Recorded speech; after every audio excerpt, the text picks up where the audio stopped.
Who are we missing? I know Ali said they were going to go get another microphone, I think. Okay. Yeah, we can give it a couple minutes. Real quick, I just want to announce to the group that the Vikings actually beat the Packers today, and that upsets Maddie. I love this. That's why Maddie's so quiet. Boo. Hey.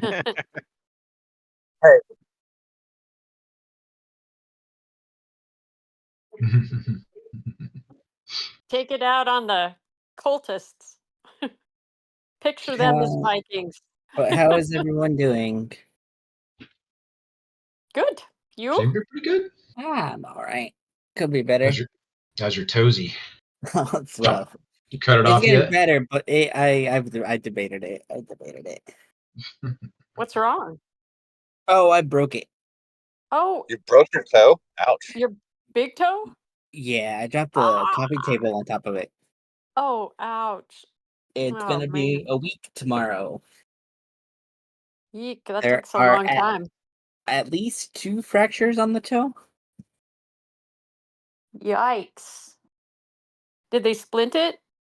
They did for a little bit, but then the splint started hurting more because of how swollen my foot got. And so the swelling was pushing on the stent, so I just took it off. Oh. Yeah. Should try and keep it tight, wrapped tightly though, just to give it stability. Yeah. So initially it stopped bleeding, but it's bleeding out of the toenail. So it's annoying. Ooh. Let's break some more toes. I think we've got we could jump into recap here, and like combat's going to be a little bit. We're going to do 3 rounds first with Monroe, Drum, and Hippie, because you guys, the rest of the group, had to run off into the woods to try and find where everybody was. But the Endless Acre Woods, being what they are, turned you all around. You really have no idea. So we technically have 3 separated groups: Monroe and Hippie. Drum is back at camp, and all the rest of you have encountered these strange cultists out in the wood, chanting and surrounding a giant warpstone glowing altar with a naked woman strapped to it, strung across it. And we're going to see what happens there. With that, we're going to do, like I said, we're going to do 3 rounds of Monroe, Hippie, and Drum to try and resolve what's going on there, or get it started to catch up in time. All right. But who's doing recap? I've got it today. All right. We got a drum cap. You. This one took me a bit to write. Never I squeaked a lot. All right. So we started off. I woke up very hungry. I was looking for my pack for something to eat. Then Maddie rudely kicked me to the side. I think Smalls was laughing in the background. And then suddenly I learned that Drew and myself were turned into rats. I kept my fabulous hair and Drew kept his awesome arm. We looked great. Drew tried to explain how to change back from a rat to a normal shape, but there was no time. Hippie, the crazy bitch, as I called her before, told us that Ingus was in danger and that Xena is missing. So I rode on Maddie's shoulder like a mighty steed, and everyone else offered to pick up Drew. He was really popular, but chose to change back to normal and walk. He missed out on the ride. We headed to see Elder Ingrid, and I was so excited that Drew could change into a rat and could understand me that I had a whole conversation with him. But that didn't work out. I did ask all kinds of questions. He didn't answer them. Maddie kept butting in with some nonsense. It was like he was trying to pay attention to the conversation, but it was like we were speaking different languages. Once we reached the Elder, we all had to make arguments for Ingus and why he should be spared. I started. I gave a grand speech of all the great qualities of Ingus, how we've worked together, of all the toils, and how it was a complete injustice that he's been tied. And I also repeated what Malin told us earlier. I believe I inspired the group to vote to protect Ingus because everyone seemed to vote in favor of him. Monroe also did a performance of sorts that seemed to convince the group as well. We really are an odd group. Xena has decided that she's leaving us. She's going to stay with the kids, which is probably for the best because I don't think they have parents. So Xena seems like she'd be a good parent. Ingus thinks she's in good hands, and she says she's got them. So we all said our goodbyes to Xena. Maddie put me on his shoulder again, and he must have touched me in the right way because I suddenly turned back and then he dropped me. Oh, and then we have Ellie, who's recently joining the party, I guess. She thinks she can just walk into the party and just drink a breakfast beer and we're all going to accept her. I protested, but I felt completely ignored. Lucky sided with me. No breakfast beer for her. Then Drew went missing again. He came back, missing a body part. I think it was his finger this time. But we needed to go. We had places to be. So Hippie led us into the woods. She yelled at Morn a lot. And then Morn went to go plot with Morb and mentioned that, apparently I was a fuck up.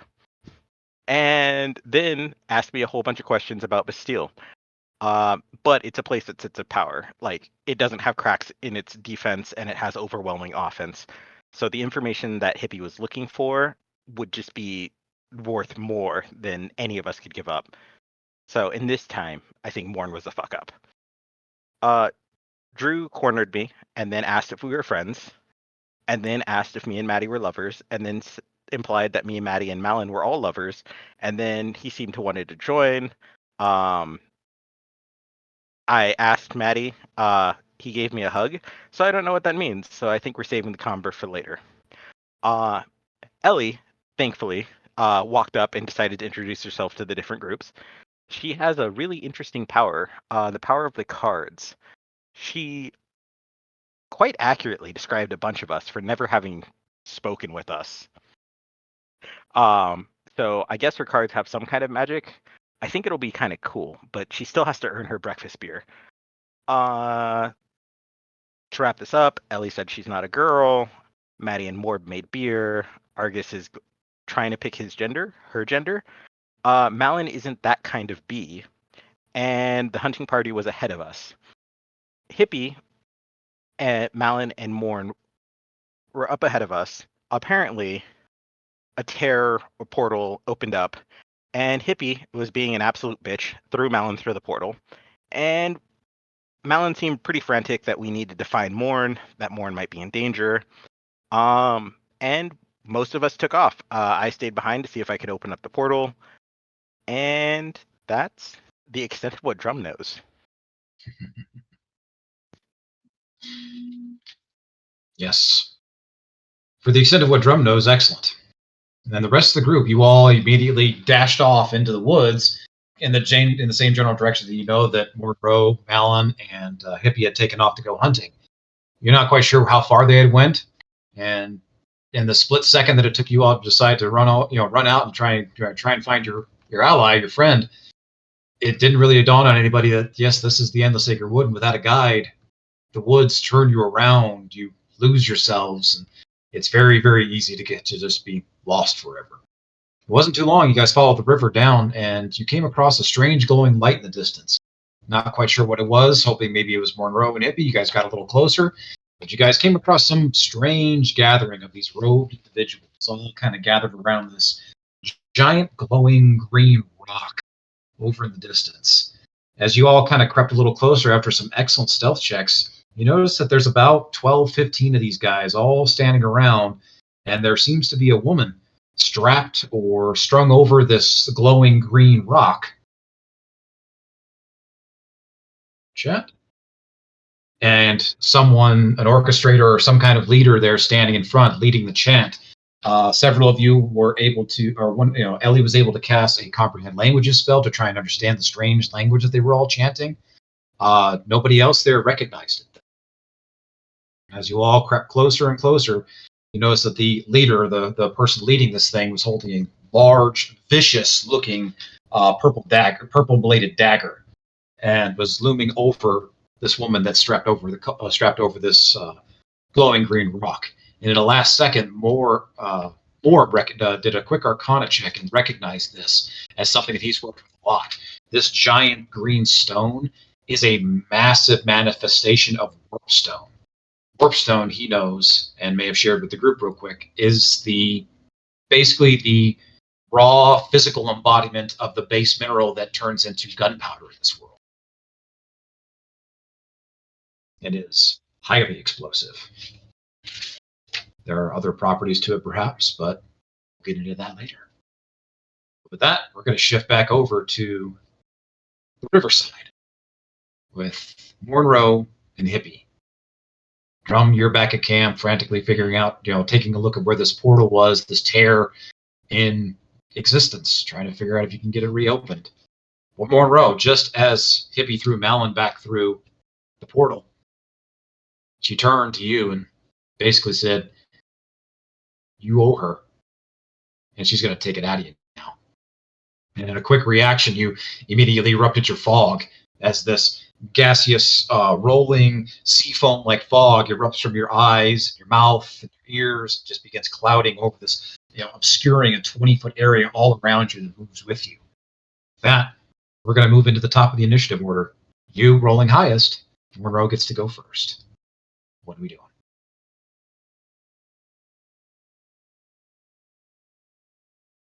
So inside of my fog here, can I roll a perception of what my surroundings looks like? Sure. Roll me perception real quick. How about a 5? 5. River's kind of at your back. It's about 30, I'd say about 40, 45 feet away. There's tree lines all around you. You're kind of in a bit of a small clearing. Like you're kind of at the dead center of it, where you took down, where you were trying to take down a deer here.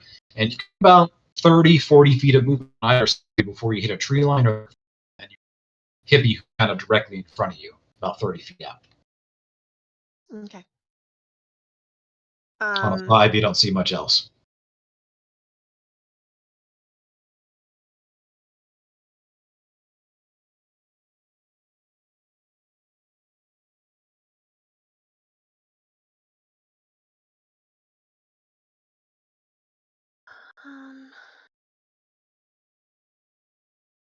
I am going to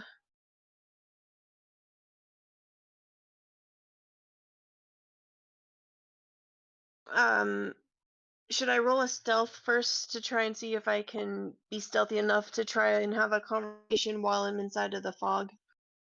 You're obscured inside the fog, so technically you are quote unquote stealth. If you try to sneak away, the fog follows you, so it kind of gives you away if you're going to try and stealth and hide like behind a tree or something. But I would say you're fully obscured one side of your fog. Okay. It's like she can't see you; she just sees a 20-foot looming like bubble of smoke or fog. Okay. Does that reach her at all? Nope, Is it's it just far outside. enough? Nope, Just outside? Okay. she's outside of it about 10, 15 feet or so.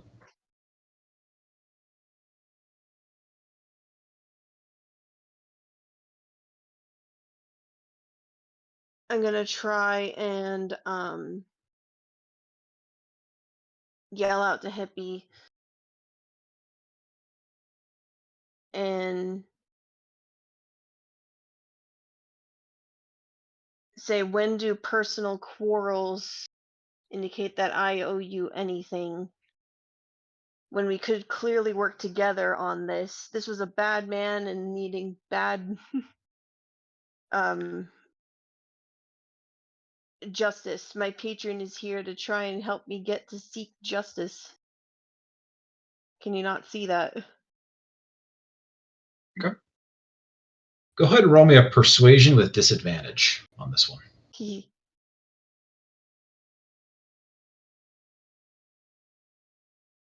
on a disadvantage is an 11. 11. She responds back to you very, very gruffly, very, very quickly. "I don't give a shit about justice. I told you what you took from me. I told you what I needed out of that guy.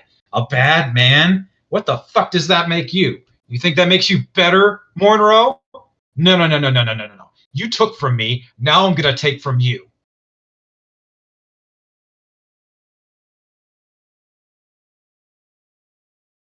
Try and catch me. But I'm warning you. You're making a giant mistake. Okay. Any bonus actions? Um I'm just gonna try and use my stealth inside the fog and just try and see what's gonna happen next. I Okay. can't do anything right now. Yeah, I'd say I'd say you're in stealth, so that's not a problem. You are fully obscured. Like she knows you're in a general area there, but you are stealthed. Yep. Okay. Okay, but you're gonna stay where you're at, not move. Yep. Okay. After she says that to you, she rears back up and she kind of like moves her hand and like blows the smoke out of her, blows the fog out of her face a little bit and says, "That's a cute trick, but I got some of my own." And she kind of moves her hands and motions, and then she throws something out of her. Like it's almost like she kind of like balls something up in her hands and throws it out in your general direction. I need you to roll me a d4, and you do not want to roll an odd in this instance. A 4. Nice. On a 4, she rolls something. All of a sudden, you feel the ground beneath you kind of move a little bit, and all of a sudden, these giant, well, not giant, but these massive like thorns and briars start shooting up out of the ground and just barely missing where your feet are standing. It seems like some kind of like spike growth spell that she just threw into the general area where she thinks you might be, but because she can't see you, she was just kind of shooting in the dark.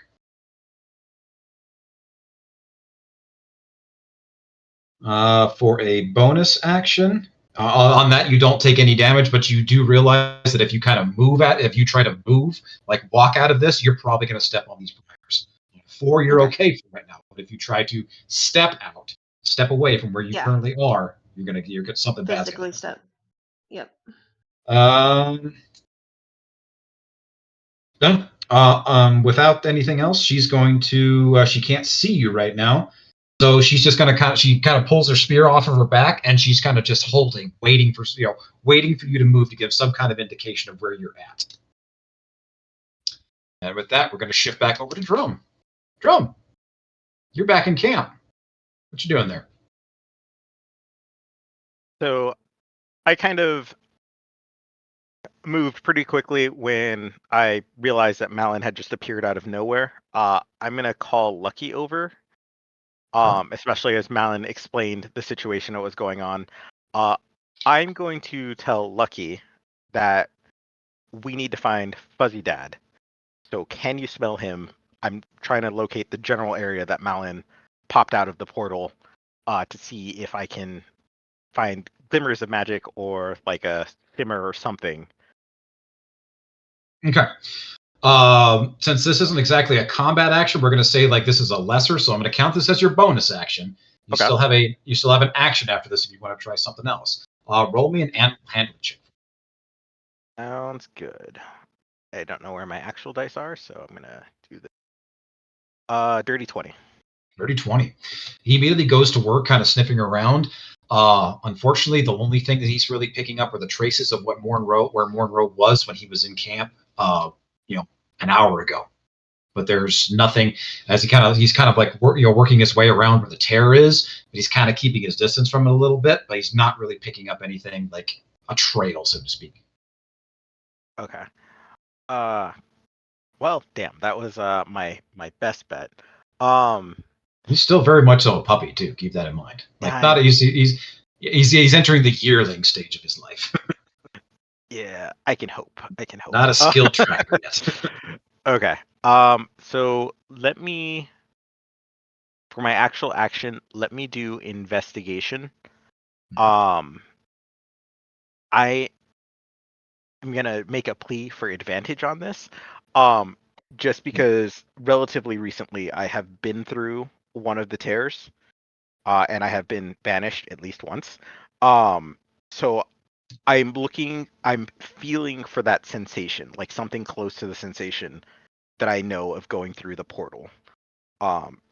Because there are, as it was described before, there is sensations when you go through it. It's not just a walk through and you're on the other side. Okay. On investigation, I mean, what exactly are you trying to? You're just wanting to try and find the portal, or are you trying to determine what exactly are you trying to determine with an investigation? Okay, so with my investigation, I am trying to determine where the portal was, and yeah, I guess I'll. Yeah, where the portal was to see if there's a way to open it up or something with it. I'm going to say this is like the portal's still kind of like glimmering right there. It only shut just to, it's still almost kind of like shutting in itself. It's that weird, like you look left, you can't see it, but you look to the right side, you can see like a strange kind of like twisting to reality. It's a tear. It's still there. You can see it, but I would say that this is an Arcana check if you're trying to determine how you could do something with this. Okay, then let's. I'm not going to give you advantage on this unless you're willing to kind of commit to something else. So how deep down do you really want to dig for an image? So, okay, so since I can see the glimmer, and knowing I'm in the Endless Acre Woods, I know that the tears are generally places where something of significance happened or high emotion or something similar to that. So I'm going to take out Hugh, the axe that you gave me, because it was. Hold on, let me read it again. It was created with the intent of doing harm to creatures made out of wood or plant-like creatures, and there is a residual effect of it makes me uncomfortable in the woods, but it also makes the woods are not friendly to it, I guess. So I'm hoping that being in this space, I might be able to make the hole a little bit bigger, so maybe enough that I can fit through. Okay. Since you're tapping into the emotions, and like I said, you understand that that there's something with realms and emotions. Okay, I'll give you advantage on this. DC is still very high. This isn't something you've ever done before. This is something that you have no practical knowledge of knowing how to do. But let's see how you do. Sounds good. And you said Arcana, right? Where's Yeah, it's Arcana on the my list? Arcana. All right. That was 17.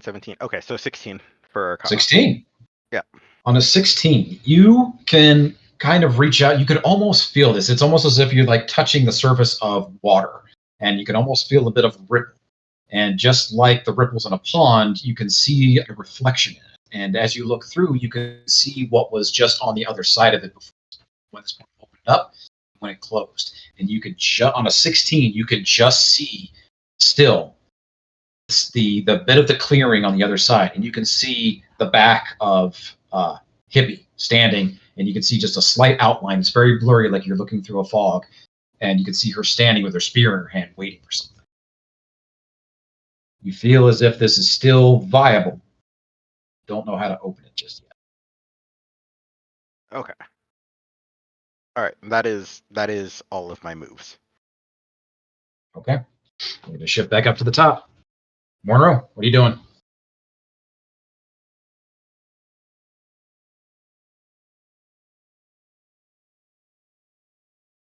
I'm going to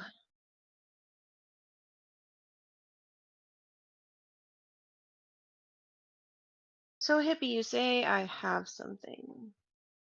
Well, I do have something. Just want to know if you would like it.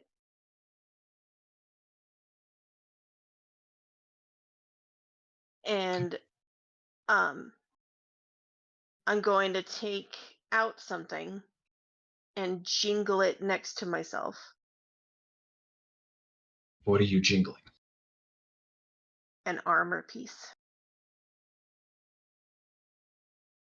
Okay. She can't see me, right?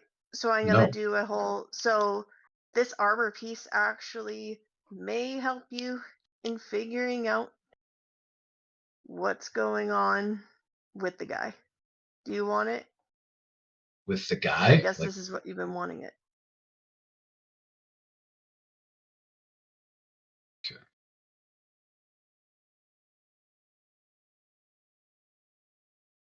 That's your free. That's a free action for your speak. So, are you want to use your action to try to It's a. do a deception or Well, another I have an persuasion? idea.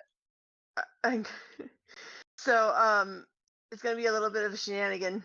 I'm going to.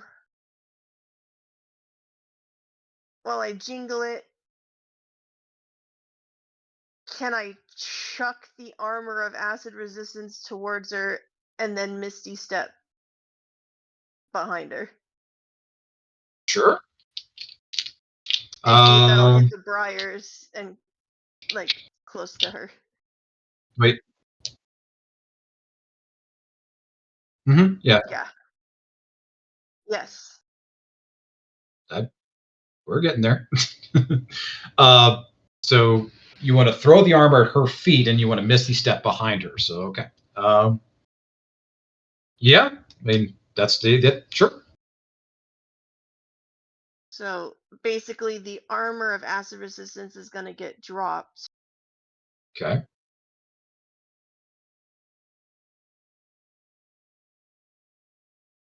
And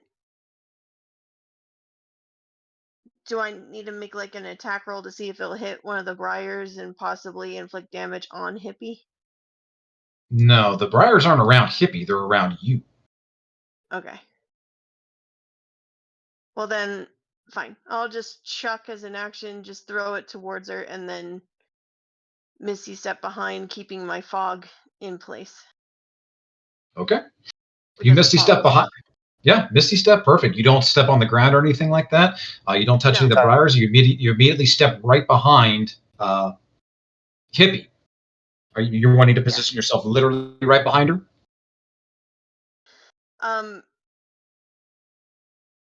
The Misty Step allows me to go 30 feet, so 30 feet behind her. It's gonna put you. Well, she's 30 feet away from you, so it's gonna put you right up next to her. Yeah. Okay. I'm not gonna say anything further. Okay. You're still stealth and still obscured from your fog. Perfect. Yep. No, just as you throw the armor and it hits her feet, she looks at it like she has this confused look on her face, like, what the fuck do I want with this? I needed his information. I'm trying to infiltrate his fortress. I want to kill all of his people. What makes you think this fucking trinket means anything to me? What the fuck is wrong with you? And then, boom, you appear behind her, and all of your fog obscures everything around. As she suddenly feels engulfed in this fog. Hang on a second. She still cannot see you. No. All right. And I'll check real quick.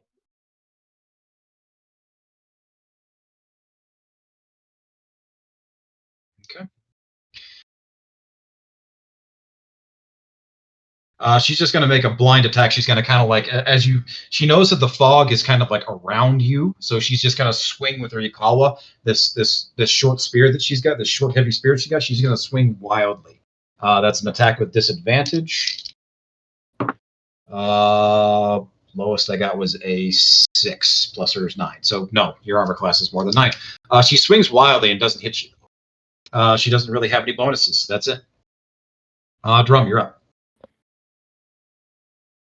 Sounds good. So now that I can see through and vaguely see the glimmers of what's going on the other side, I'm going to look at the cursed carrion bangle that I've got.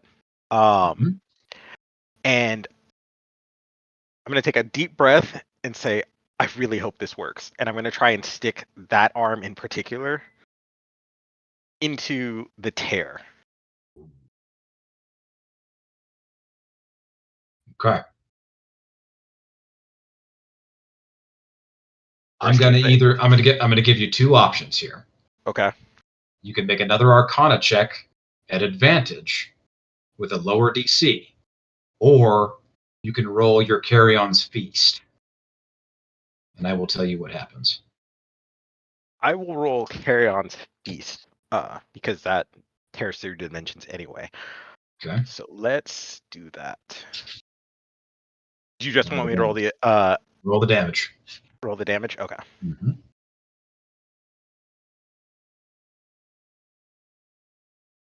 12. That was surprisingly low.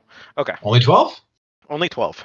Nice. Okay. You take a full 12 points of damage as you rip into this, as you tear in with your gauntlet, or with your bracelet now, and as you rip into this tear, and you can feel it. This thing is incredibly strong, incredibly powerful. It's on nothing that you have never felt before, and it's reacting to your powers as you go to rip this thing open. You take the full 12 points of damage, but you realize it's going to take an incredible feat of strength to rip this thing open, even with yourself and using your abilities. Do you want to rage and try? I will rage and try. Okay. Your rage, and go ahead and roll me a strength check at advantage. Strength check at advantage. Cool. Let me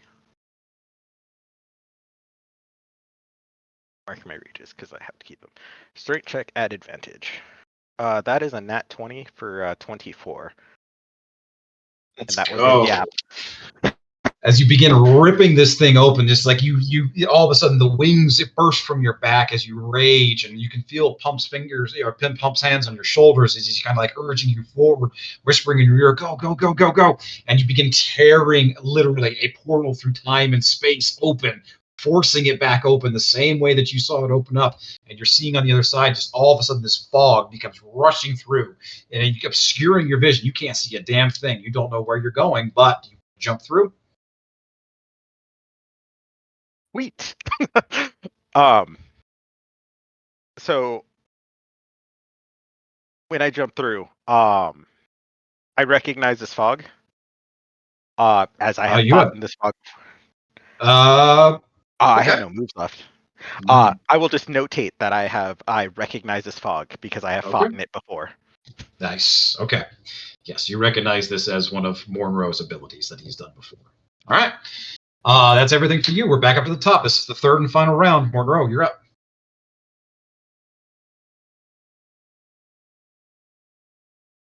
Do I notice Drum is in the fog with me then?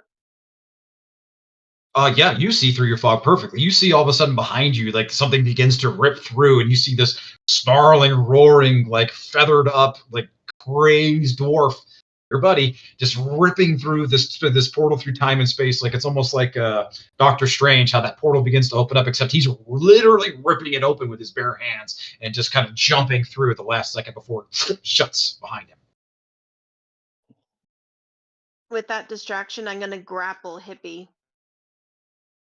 You want to grapple Hippie? I do. I need to bring her to her knees and see if not I or Drum can try and persuade her to calm down. Okay. Go ahead and roll me an athletics check.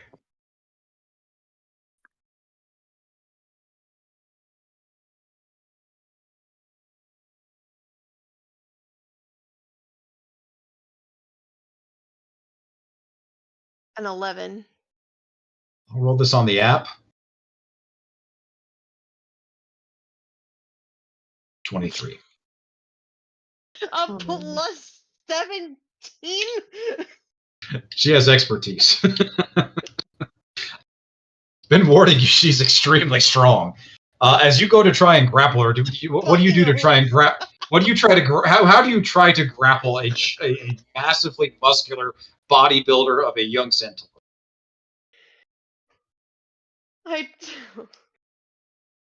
I turn around and yes.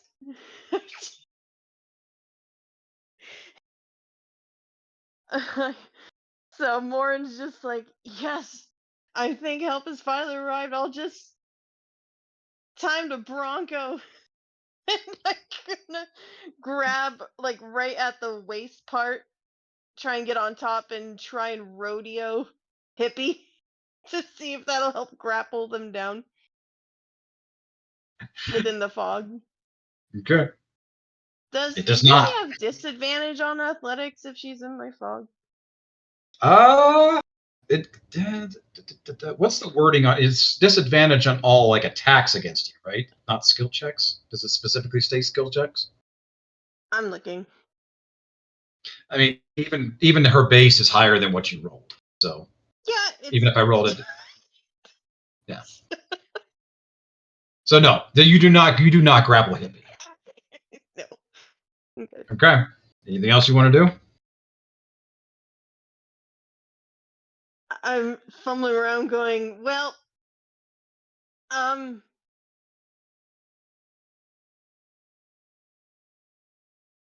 What can I do as a...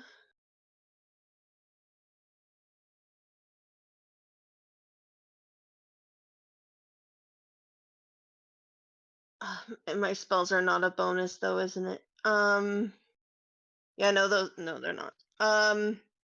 I do not want to use my dagger in any sort of way. So I'm basically gonna try and hold on for dear life. Okay. With that, Hippie And turns call around out as the you. drum and be like, draw.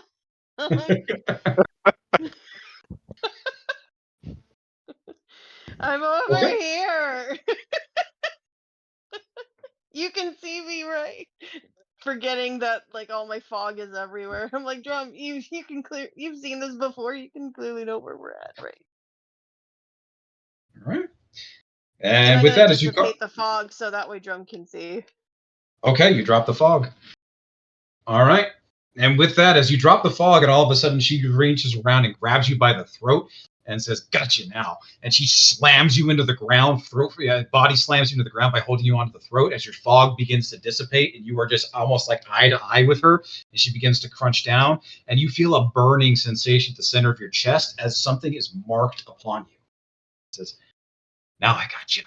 And she's going to, you are hunter's marked. So. And she is going to take her Ikawa, the spear, and she is going to drive it into your stomach. And she impales you with this, and you take. Actually, I need to roll the hit. Okay, I'm going to roll for both of these. Yeah, I was gonna say, if he's Sorry. not that great.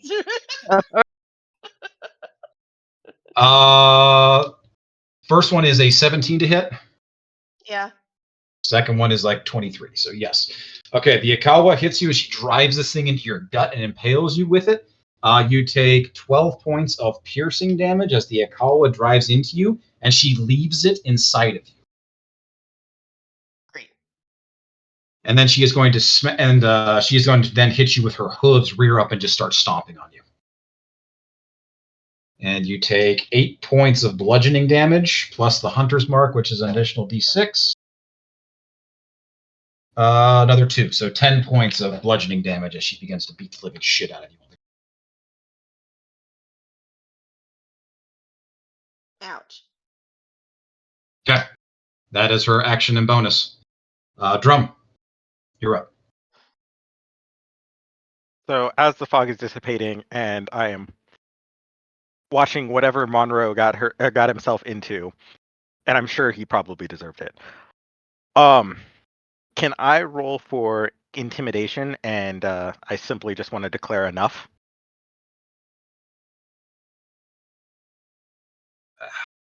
How are you going to try and intimidate? You know what? Fuck it. Let's roll it. That's. I'm going to use this for your bonus action. Okay, I'm okay with that. Okay. Oh, that didn't go well. Oh, maybe that went well. Hold on. 23. 23. 23. What do you on a 23? What are you doing to intimidate? Hippie. A good question, because she's like 5 times my size. So I'll very loudly yell, "That's enough. I'm sure he deserves whatever's going on right here. But I think I have a proposition for you. Because we both want the same thing. And killing him is not going to achieve anything for you." And that directed to Hippie. Okay. On a 23, on that, after she stomps Monroe and drives the spear into him and leaves it in there, she kind of rears back up and turns to you. You have definitely got her attention. She just kind of looks over you, cracks her knuckles, and begins walking towards you and says, I guess I'll finish with you, or I guess I'll start with you first and then finish up with him. And you have her full attention.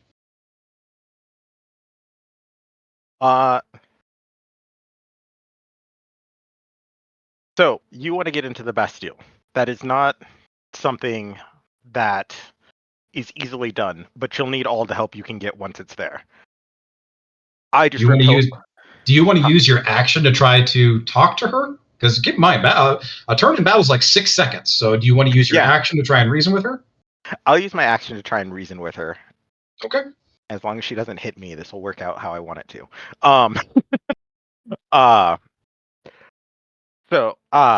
You want to get into the Bastille. So do I. I'll offer my help. I just ripped a hole through space and time. If we can find a weak point, I can be the first one to aid you.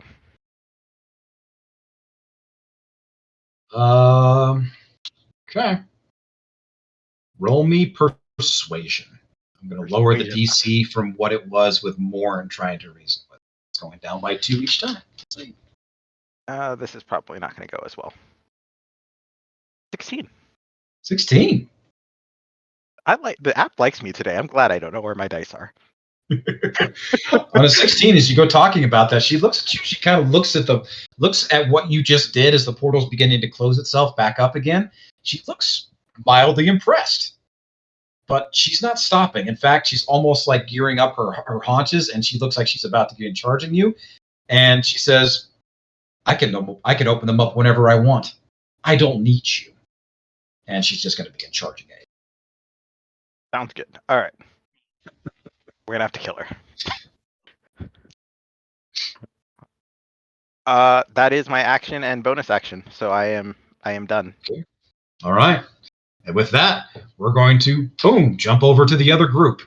Morb's shot rings out through the forest and sails over trying to hit the leader at the front of this thing. He immediately throws up a kind of like shield in a way that blocks the shot off, and it bounces off to the side, hitting a tree, and he just lunges out with this strange, like, purplish magical lance thing out of his hand as it sails through the air and smacks right in the exact spot where Morb took his shot from. Morb, I think he took like 23 points of damage or something like that before everything kicked off. But all of a sudden, all of this group begins to shift around, and they open up their robes and they begin pulling similar-looking daggers out of their robes, and they all begin kind of moving towards you. With that, top of the initiative order with Argus. Ellie, you're on deck.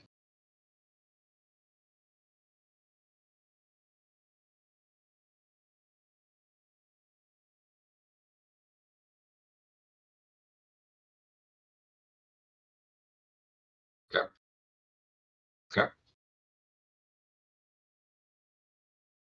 Nice. Argus is moving forward. Arm of Agathis is up.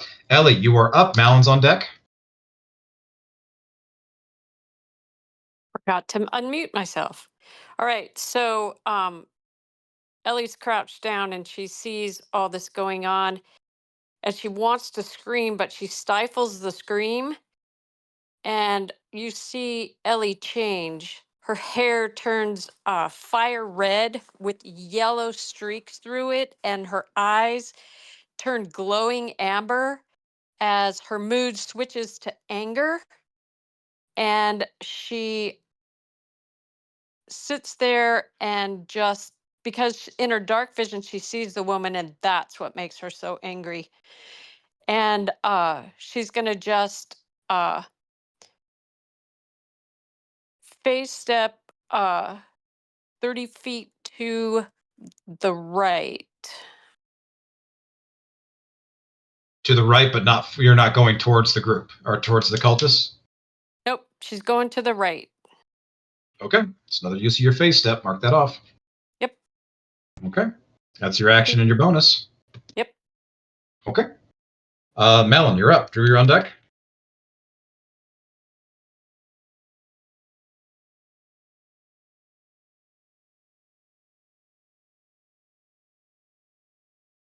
Monica. Okay, cool. Sorry, Alex was unmuting. Okay. I am going to...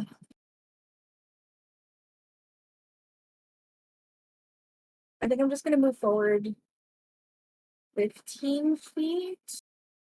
They're like halfway there, but I don't want to do too much.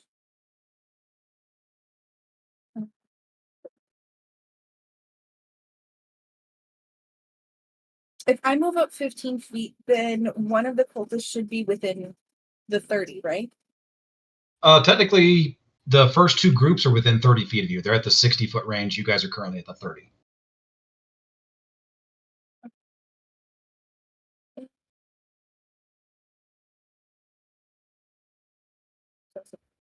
I'm going to double check that this will reach.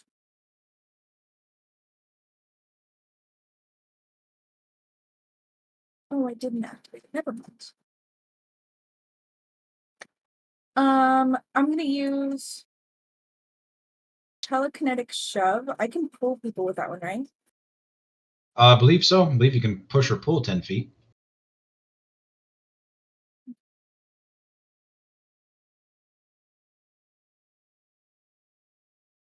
Let me just double check because I know one of them I can, the other one I can't.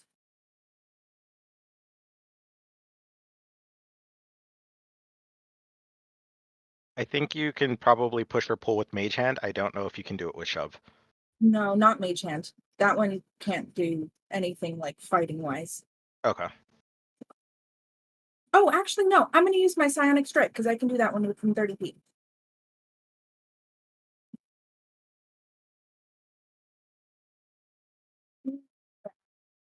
What do you want to do?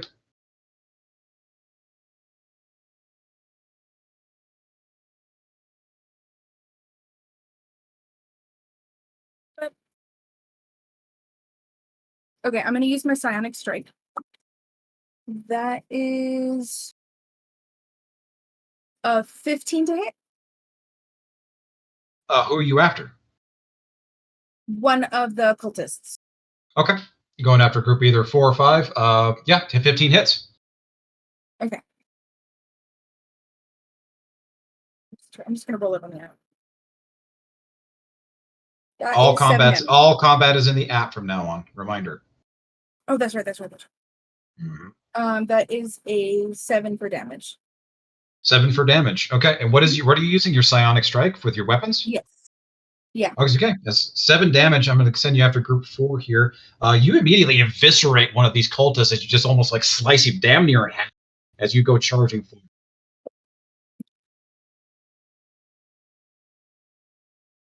And that's going to be it.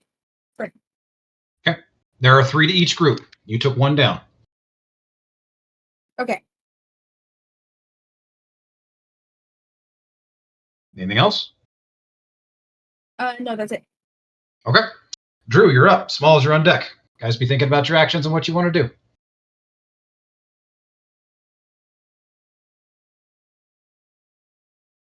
Sorry, forgot to unmute.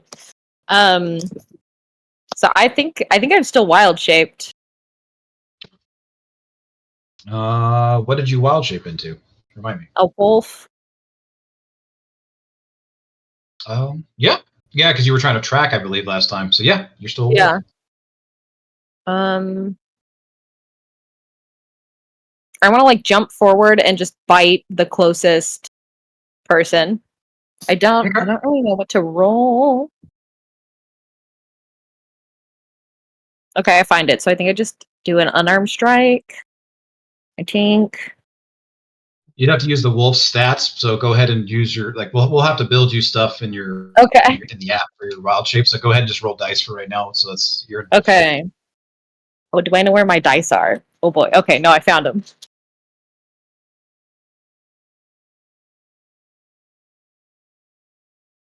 Oh my god, this might be too much math for me tonight.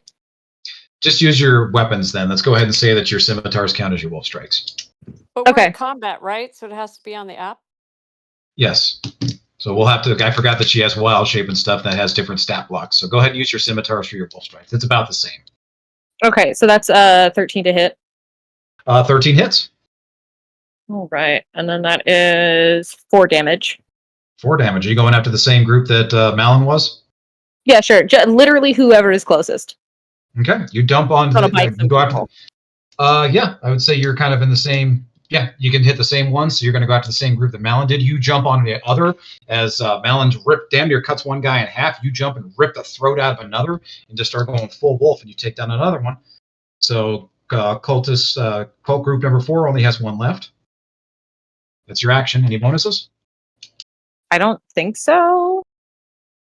Okay. I don't think so. All right. Smalls, you're up. Ingus is on deck. All right. If I looked at your drawing right, I'm actually closest to group 4 as well.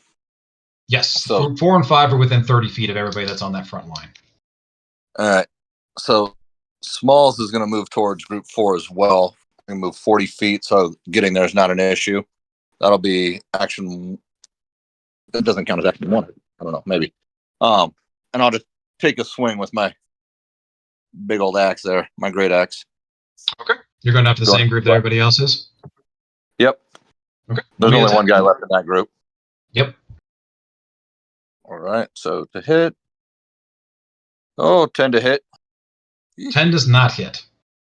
That sucks. You do have two attacks Yep. now as a I was gonna level say, 5 I'm gonna, barbarian. at that point, we're just going to go ahead and enter rage. He's going to be mad at himself and come back and swing again. Go for it. How about a 23? 23 definitely hits. Yeah. And for damage, 16 damage plus 2 for the rage, so 18 damage. Yeah. Yeah, you've done double more than what this guy actually had. So you literally split him down the middle like you're splitting a log, and he just kind of folds over into 2 halves. You have obliterated this guy. How close is group 4 is gone? How close is group 5 to 4? Right next to you. Would you say that they're within 10 feet?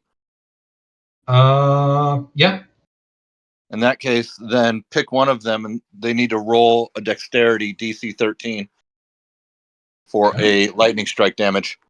DC 13. It's right here. Rolled a 6 on the app, so no, they do not make it.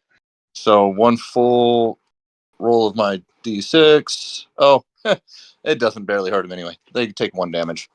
1 damage. All right. So you kind of the kinetic damage off of your attack kind of bounces off and just kind of zaps this one guy in the side of the face. Stumbles a little bit, but they're still going. Okay. Anything else? That is all Smalls has for now. All right. Ingus is going to run forward. He is going to move the 30 feet up to the front line. He's going to take an attack with his boomstick. Ingus does not have a whole lot. So I'm just going to roll this. 13 to hit. He hits. I will roll his damage. 14 points of damage. Ingus runs up and readies his boomstick, and he immediately blasts out this fan of buckshot out of his boomstick, and it fans out and just eviscerates all 3 of these guys, and all of group 5 just go falling to the ground. Plop, plop, plop, plop, plop. This shotgun eviscerates them. No bonus action from Ingus. He's going to hold there and reload. Ingus, Morb, you're up, and then Maddie. All right. So, the head guy he's still right next to the warp stone, right? Mm-hmm. Okay, then I'm just gonna shoot my plant of chaos. Okay.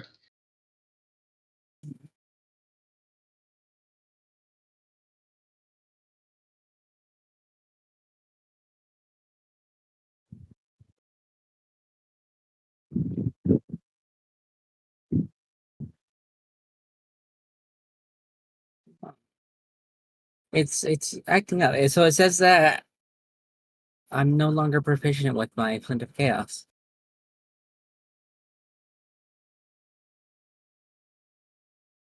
You have firearms. Yeah, I do.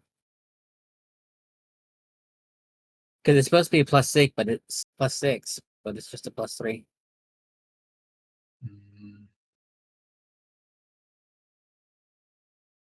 It might be something new with the whole like update to the newest forms and stuff. So go ahead and add a +3 to whatever you roll. I know you are proficient with it.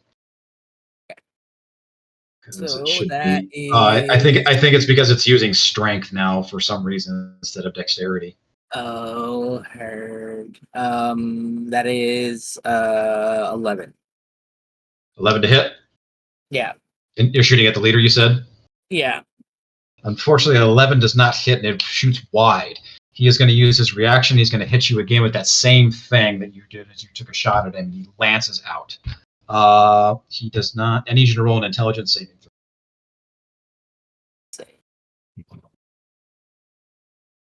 17.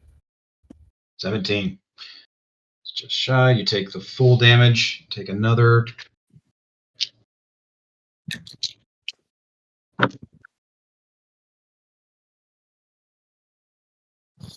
You take another 24 points of psychic damage as he lances out at you. I believe you're resistant to that, right?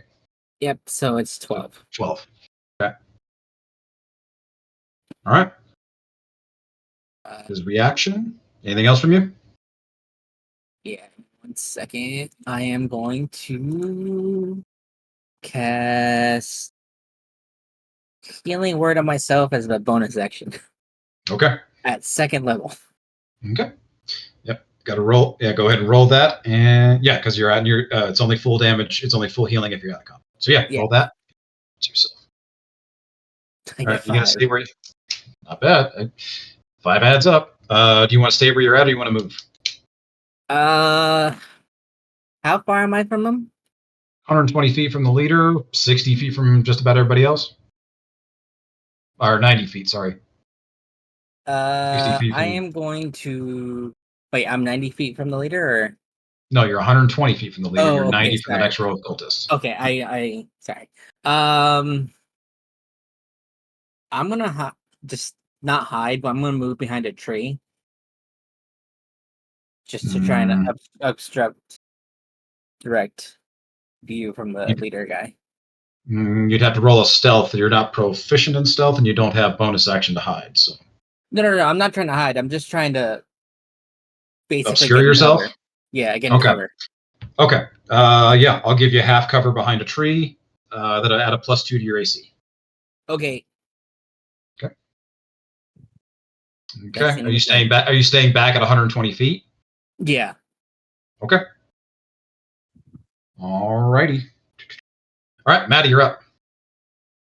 Okay, I think since they're 60 feet away, I can't get there with my movement, so I think I'm gonna go ahead and just use my Eldritch Blast, I suppose. Actually, can I use my? I'll use my Hex on the leader, because it's within 90 feet is what I can do. Okay. So I'll put down him and disadvantage on Strength checks is what we'll do. Okay. And then I'll just go ahead and fire an Eldritch Blast at one of the new groups. Since 4 and 5 are both obliterated. Whatever the furthest to the right is, like which way Smalls is going. Okay. C3. There's no save on hex, right? It's just you just hex them. No. Yeah, they're just Cool. hexed. Cool. All right. Yeah, I'll just fire at group 3 then.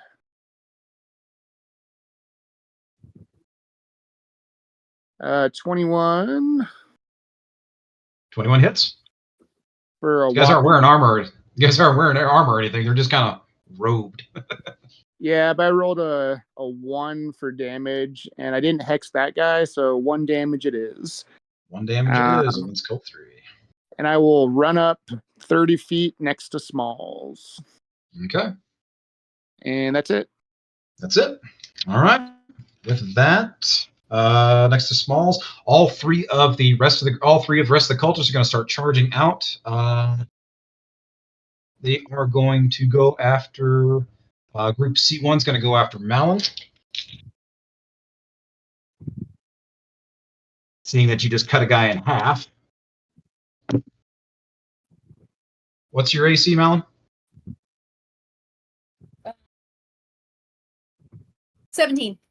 17. Only one of these guys hits you. You take 7 points of piercing damage as the daggers come at you. Okay. One's going to go after... One's actually definitely going to go after Smalls. And Smalls, what's your armor class now? Just a second. 16. 16. 2 of these guys hit you. You take 12 points of piercing damage as they come at you with the daggers. That's half to 6, I believe, since you're raging. Correct. Okay, and the other ones are going to go after... Actually, the other one's going to go after Smalls. Only one of them hits you for 4 points of piercing damage, half to 2. Got it. Okay. That's it for the cultist. All right. Leader is up. The woman is stationary on the warp stone, is not moving. Leader is going to go. And he is going to crash out with a couple of things here. Actually, Smalls. I need you to make an intelligence saving throw. DC is 19. Intelligence saving throw? Mm-hmm. The hell's this bullshit? I'm gonna use my I never claimed inspiration to be to smart. give him advantage. You can use your advantage. Use your information to give him advantage. Yeah. Okay. Oh, You have advantage on this. DC is 19. well, thank you. Actually, Yeah. I would honestly suggest you save it. Looking at, I've got a -2 on intelligence. I'm going to end up not doing great on this no matter what. Save it. I appreciate it, but I suggest you save it.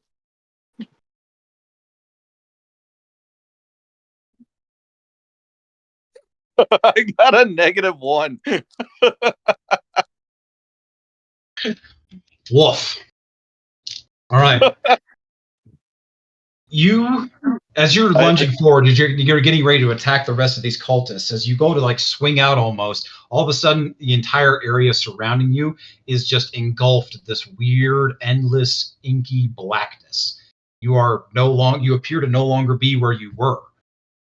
But also you have a immense feeling of dread as you go to reach out, and there's this sticky, disgusting substance in front of you, and again, it's latching onto your hand. As you try to go back, it hits you in the back. It's getting in your hair. It's getting in your face. It is just everything. It is everywhere. You're trying to get away from it. You feel like as long as you don't move, it's not going to get any worse, but you are stuck here, and you take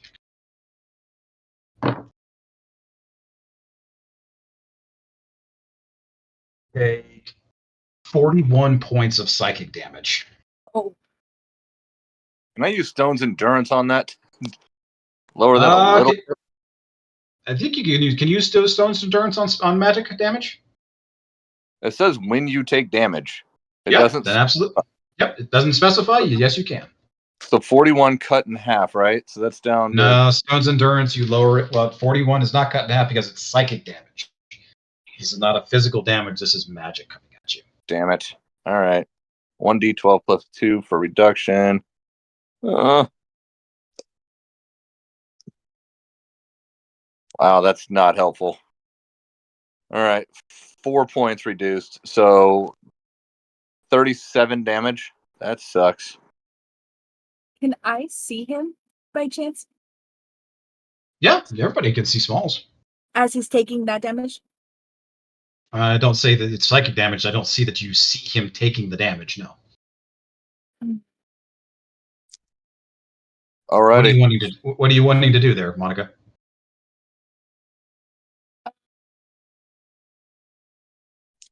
Trying to pull it up so that I can read it properly. Smalls, anything you cannot see or hear anything beyond, and you are restrained currently. But you feel like you could still move if you wanted to. So, like, I can't. So, am I. Based off of what you're telling me, it sounds like Smalls is going to be literally just thrashing around trying to get out of. If he's mentally wrapped in this wrap. You are bound to something. He has done something to you you don't know if you've been transported somewhere. You don't know quite what he's done to you, but it is fucking with you bad. Yeah, so Smalls is basically just going to be in his rage, thrashing around in every direction, trying to mentally get out of whatever he's in because he's going to feel trapped. Checking this. Okay. I was wanting to use protective field to reduce the damage a little bit. Protective field. Mm-hmm. Okay. So, it's a this reaction. When you or another creature you can see within 30 feet of you takes damage, you can use your reaction to expend 1 energy die and reduce the damage taken by 1d8 plus 2. Okay. Yeah, I'll allow this. I would say you are a psychic. You are literally a psychic warrior. I would say that you could almost pick up on whatever is happening here. It's nothing that you've really seen before, but you can definitely tell that there is something wrong, and you are attempting to calm his mind. So yeah, I'll allow this. Damage. Okay, thank you. And that is the full thing. So 10 damage gets reduced. Nice. Okay. Go ahead Sweet. and add 10 back on. Yeah, I'll add 10 back on. That's nice because I was below half already. Thank you. Yeah. All right. That is his action. Bonuses. No. All right.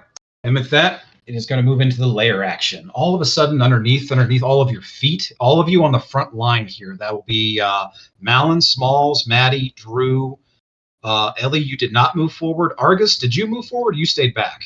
No, you moved forward with your 30 feet.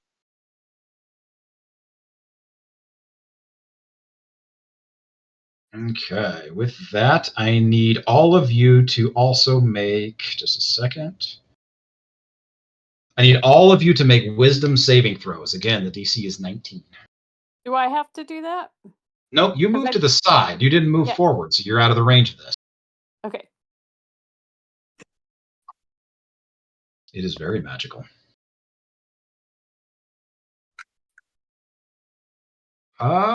It's resistance against magical effects, right?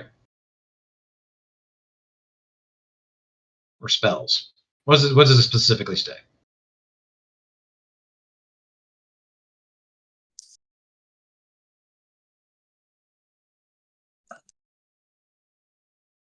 Marshall, just confirm. You said all of us need to roll that wisdom saving throw? Yeah, yeah. You 5 need to throw a wisdom saving throw. The DC is 19. It was on the app.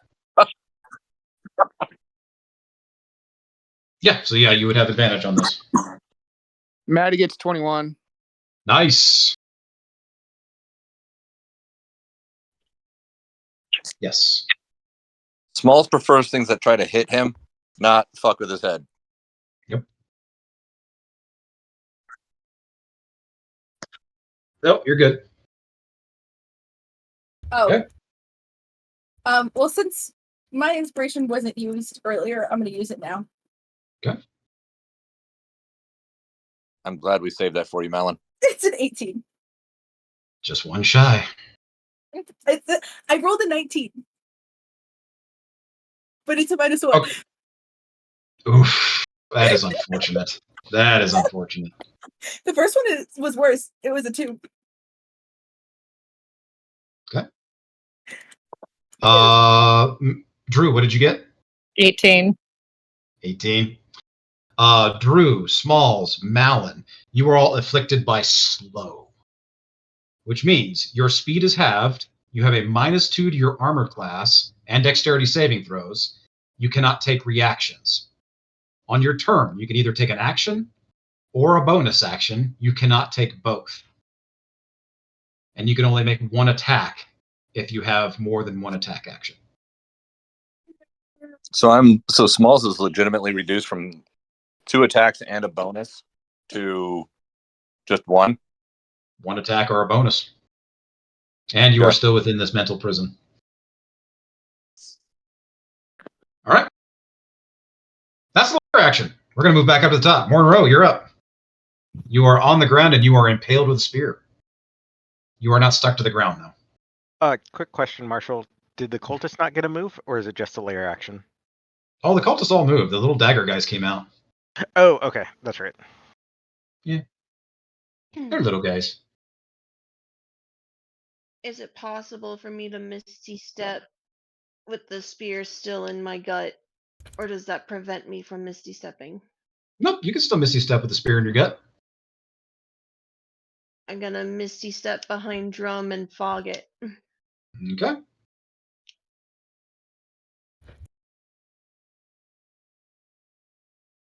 That's your action, and that's your bonus. Okay, so yeah, that's everything for you. You have a free action. You have a free action to try and say something real small. What do you want? Do you want to try and say anything, or are you just gonna be quiet and hide?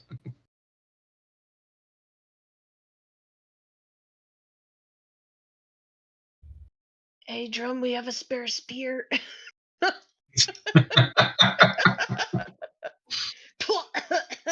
Shit. And that's all I'll say. Okay. Hippie is up. Drum, you have her full attention. She is going to come charging at you. That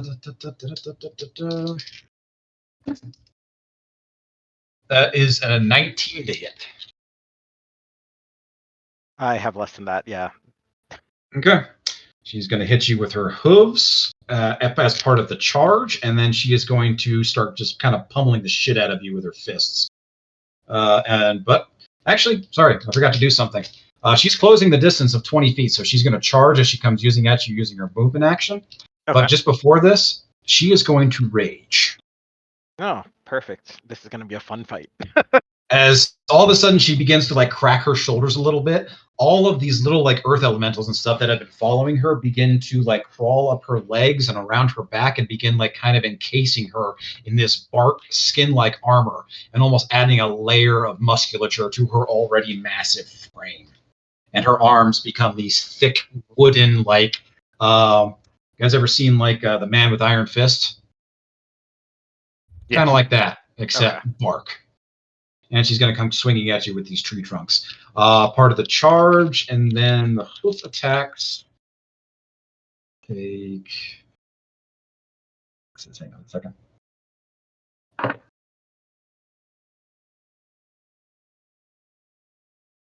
You take 26 points of bludgeoning damage as she comes charging at you twice. She hits you twice with the. Oh, sorry, I didn't roll the second attack. 17 for the second attack. So 30 in total? 17 to hit for the. No, 17 to hit for this. I forgot to roll the second attack. She hits twice. Oh, got it. Meets it, beats it. Meets it, beats it. Okay, yeah. You take 25 points of bludgeoning damage as she comes charging at you and just starts pummeling you across the face. All right. And I am raged, so that is halved. All right. That's still a lot. Okay. Did she push me at all, or do I stay? No, you stay. Okay. She doesn't have crusher or anything. Anything else? She have anything to say? Nope. That's action and bonus action. No, she's just raging. She's pissed off at this point. Make it actually. You know what? I'll give you both a free insight check. Insight. Okay. I'd love to. I got a 10. 10. A nat 20. Holy shit. Inspiration. Inspiration. Yes. If you don't already have it. Morn. Honoring the nat 20. You get the impression she's angry at you, but she's also just angry at the world. It's like you get the feeling like she just wants to fight. She is just pissed. You think back to the conversations and stuff that you've overheard, the way that she talked about her uncle, the way that she kind of acted when she was in Last Hearth, the way that the elder kind of treated her a little bit, the way that even she had to like kind of put the monster that was Sloth in his place. She is stressed beyond anything you can possibly imagine, and she is just angry that she has been put into this position. This was never meant to be hers. It was never meant to be her job to do all of this, to save her people. On a nat 20, you get the impression that she is just raging against the world right now. Maybe not necessarily against you two specifically. On 10, she is angry. On 10, she's just pissed and wants to beat the shit out of you. She's going to beat the shit out of you, yeah. Fair. Okay. Trevor's like, oh my gosh, she's just so mad. But Monroe, you think back all of that stuff, the conversations and stuff you had with her and that you overheard. Yeah, it's like use that knowledge if you so choose. Okay. Drum, you're up. That's everything for her. Sweet. I feel better about my next move. I'm going to try and grapple her since she charged directly into me. Mm-hmm. It's athletics, right? Yes. Oh, that doesn't. Yeah, gonna... That counted as my action and stuff. Wouldn't it start with me? You missy stepped and yeah. Yeah, and then you guys raging and battling, so wouldn't it be my turn now? No, You like went that was Hippie's first. turn. You went first. He went. babe. I haven't gone yet. Yeah. Okay. Yeah, it's Monroe, Hippie, then Drum. You're good. I was like, wait, what? You're at the top of the order. Yeah, we're gonna use insight or inspiration on that. All right, that wasn't much better. All right, 10. What are you trying to do? Grapple, Hippie.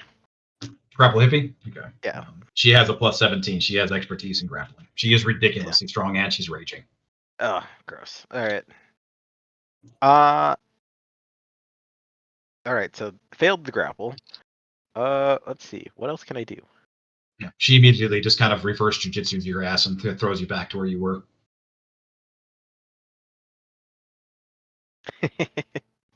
All right. So,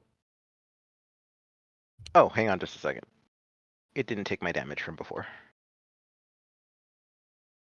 Okay. I'm gonna use my free action to speak to her.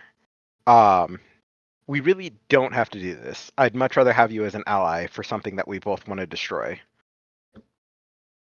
Then I'm gonna slightly chuckle to myself, and I'm gonna use Axolotl's regeneration to heal. All right. Since neither of you have made a persuasion attempt, I'm going to let you do this one. Since it's only you didn't use your full action, you don't have advantage. I'm going to say, in fact, you still have disadvantage, but the DC has been lowered to 18. It's still going down. Okay. So you said use a persuasion? Yeah, you can use a persuasion, but you're at disadvantage because you're using your quick speech. Okay.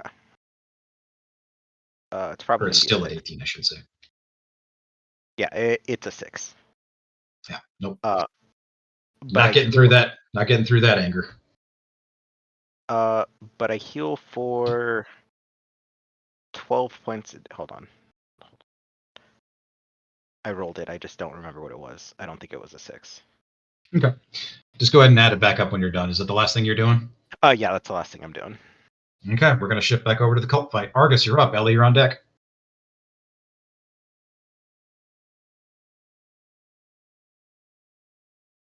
Okay. Go for it. Beautiful. Okay. Cultists have an AC of 12 if that speeds things up for anybody.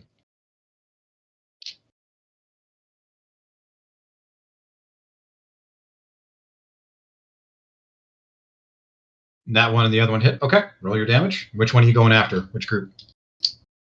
Cult 3 is the one that's taking damage if it matters.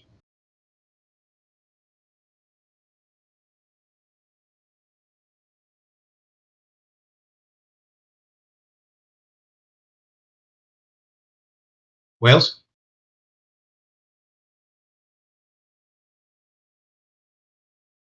Oh.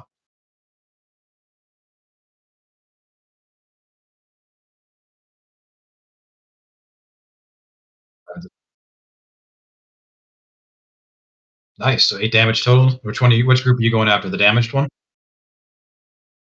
Okay. Yeah, yes. You immediately blast one guy apart, and the other one is looking real nasty from just the force of the blast. The two of them are still up.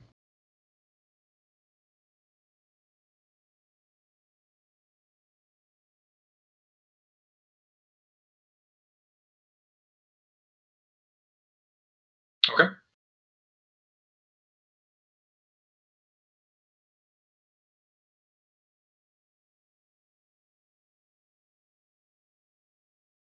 $12. Beats it. Mm-hmm.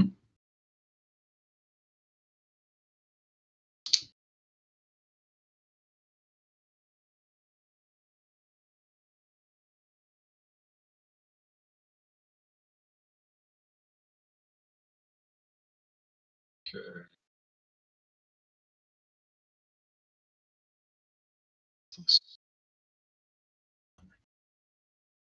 They rolled a 13.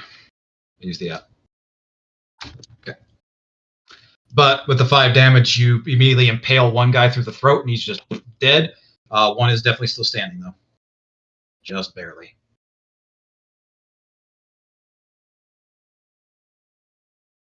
Okay. Ellie, you're up. Malin, you're on deck. Okay, so 4 and 5 are obliterated. 4 and 5 are done. Group 3 is looking real bad. There's only one of them left, and group 1 and 2 are still up. Perfect health. Okay. All right. So, Ellie's going to use magic missile to Okay. group 2. So it shoots out 3 fire missiles. So I can hit 3 of Nice. them. Okay. All right, so I'm going to cast that because it goes 120 feet. Okay. I think magic missile just hits, right?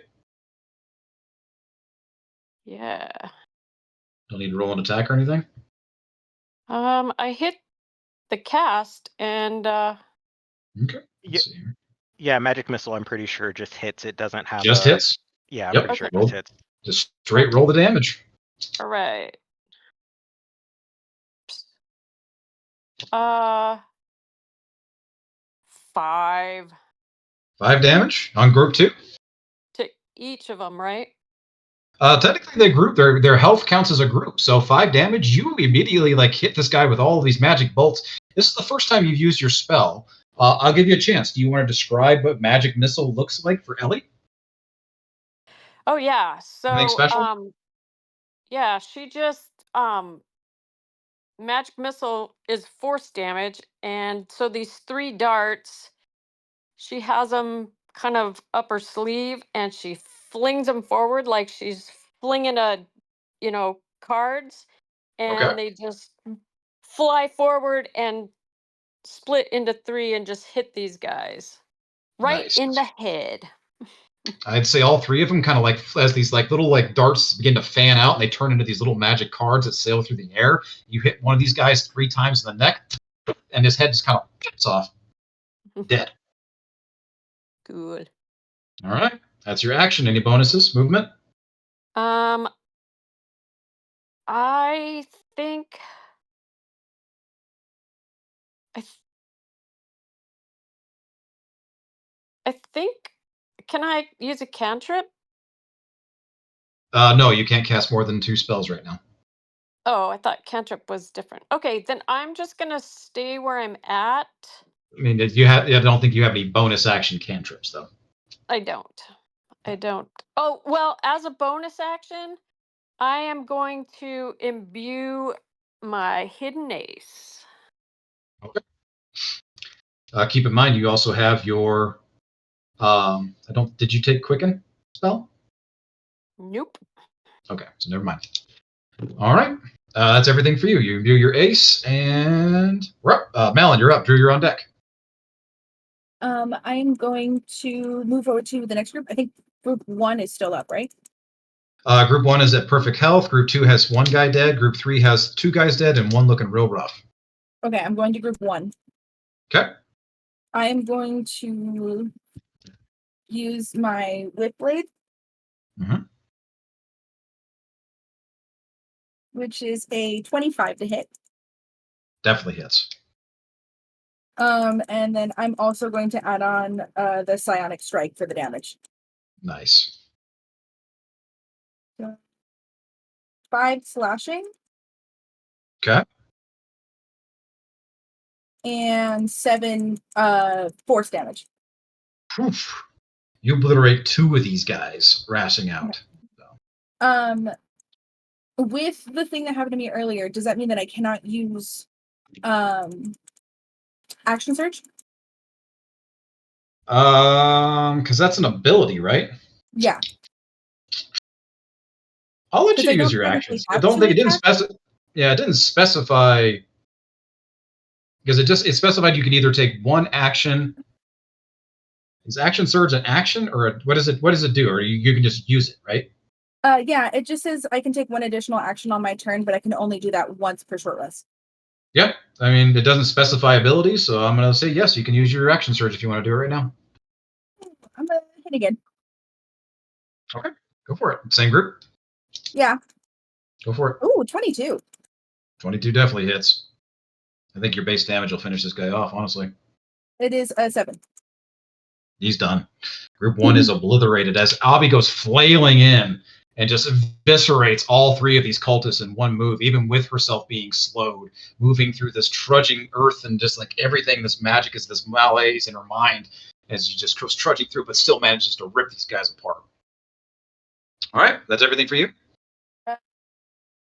Drew, you're up. Smalls is on deck.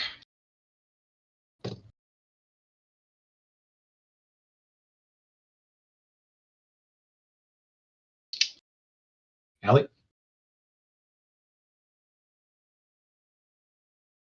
Sorry. I want to bite the closest cultist. So is ever, I don't know if anybody's like near. Yeah, you can get to group 2. Okay, sick.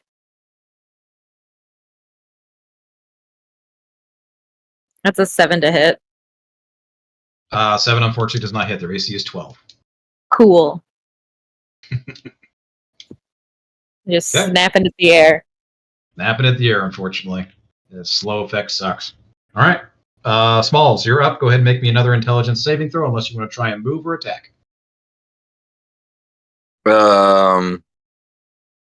Okay. If I make, does that count as my action if I do the intelligence saving throw? Nope, it's just to try and get out of the spell. Okay. So I'll start with Still that. Still got to beat a 19 though. Yeah. I literally can't do it, so there's really no point. Good crit. Okay. And somebody could give you advantage if they want to use their inspiration. I literally have a -2, so the chances of me getting out of this is pretty damn small. So I'll roll it just for shits and grins. Let's see. Oh. So still in it. Yep. Okay. Do you want to try and stay? Do you want to stay still, or do you want to? Oh no, Smalls is freaking out. I don't know what fucking direction Smalls is facing at this point. He wouldn't know. He's in pure darkness, feeling like there's essentially spider webs all over him, which is not something he does well with. Yep. And so he is going to charge and like just try to move in any direction he can to try and get out of it. So whatever direction he's currently facing, he's just going to push forward. And he's not necessarily swinging his axe, but he's swiping with his hands, trying to get out of this. Okay. Roll me a d4. Let's see what direction you go. All right. North, south, east, west. 2. You move south. You move further away from the leader. As you begin to try and move, though, all of a sudden that same racking pain of when this thing came at you hits you again. As the spider webs and everything else, now the spider webs begin to like grow these like razor wire, almost like it's wrapping around your wrists and your throat, and it begins tightening down. Take.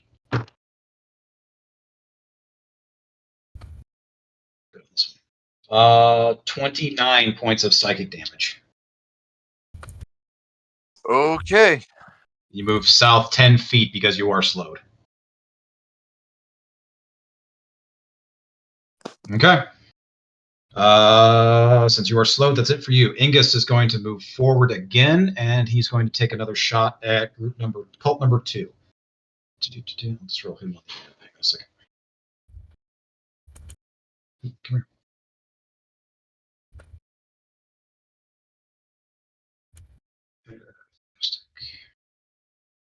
He rolled an 8, so he misses. That's it for his action economy. He's going to kneel back down and try and reload.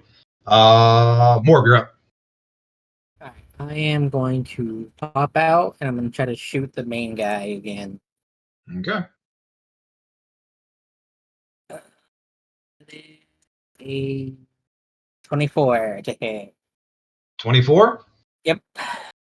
Okay, with his. Nope. Even with shield, he won't make it. Cool. Roll me your damage. I thought you were saying no, that didn't hit. It's 14. No, even with shield, it would still hit. Sorry, I was counting. Okay. 14 damage. 14. Nice. First solid hit against this guy. All right. Your shot rings out. You're not affected by slow, so that's your action. Any bonuses? Any movement?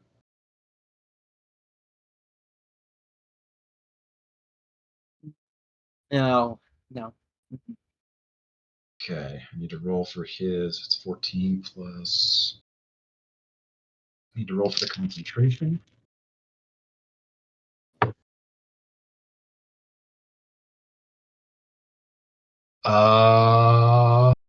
Shit. He drops concentration. Smalls. You immediately, all of a sudden, like you are running. All of a sudden, you snap back into yourself. You feel like it takes you a second to get a lay of the land, but you're kind of like facing your teammates, and you're sweating profusely. Your hands are shaking. You are just racked with pain. but you all of a sudden you're snapped back into reality. Spell drops. Hell yeah. There you go. Morb, anything? No. Okay. Maddie, you're up. Okay, how many of the cultists are left? There are 2 in group 2 and 1 in group 3. I'll go ahead and I'll actually go ahead and just do my. I'll fly over to them actually, because I think I want to try and be off the ground for the layer action. I don't know if that matters at all. But I'm gonna go ahead and attack the group 2 that has 2 of them. Okay. So you kept your wings unraveled, right? Yeah, since You're traveling? since they're revealed before, I haven't wrapped them back up. Okay, cool. Yeah, you can fly over. All right, so I'm doing my first attack on the first cultist for 18, which you said was a hit because it's 12. So 13 damage to that first one. And you're attacking group 2? Yeah, the one with only 2 left. Yeah, they only had 10 health points left, so boom, you obliterate group 2. And am I within 10 feet to get to group 1? I would say because you were traveling from that direction, you're just out of range of the last guy in group 1. Okay. And at this distance, how far am I away from the group leader? From that group, about 30 feet approximately. Okay. If I'm too far away in the other one, can I use my bonus action to drink the experimental elixir? Yes. Potions are a bonus action. Let me roll a 6-sider. A 1, which heals me, and I am not hurt at all. So that's unfortunate. Morb! I look very refreshed. Okay. Very refreshed. Anything else? That should be it. All right. Mental prison has dropped on Smalls. It is the big guys. It is the leader's turn. All right. He is actually going to, let me check something real quick.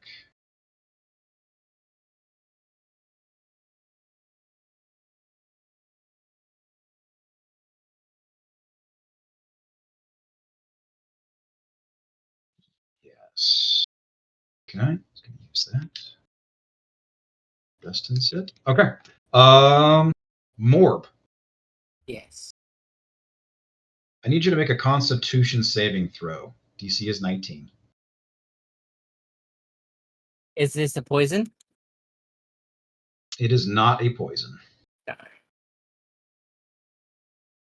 Yeah, I have advantage against poison.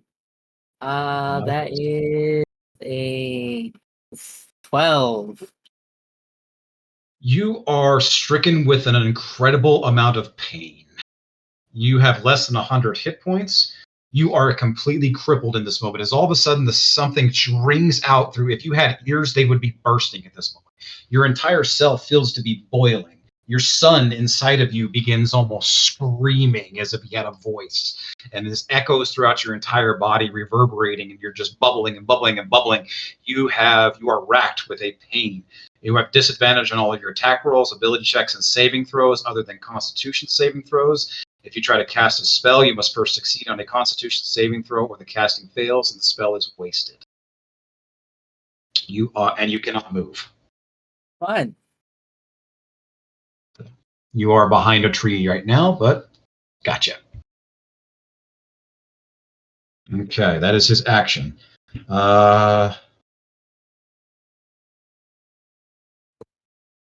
He's actually going to. No, I already used that to increase the distance.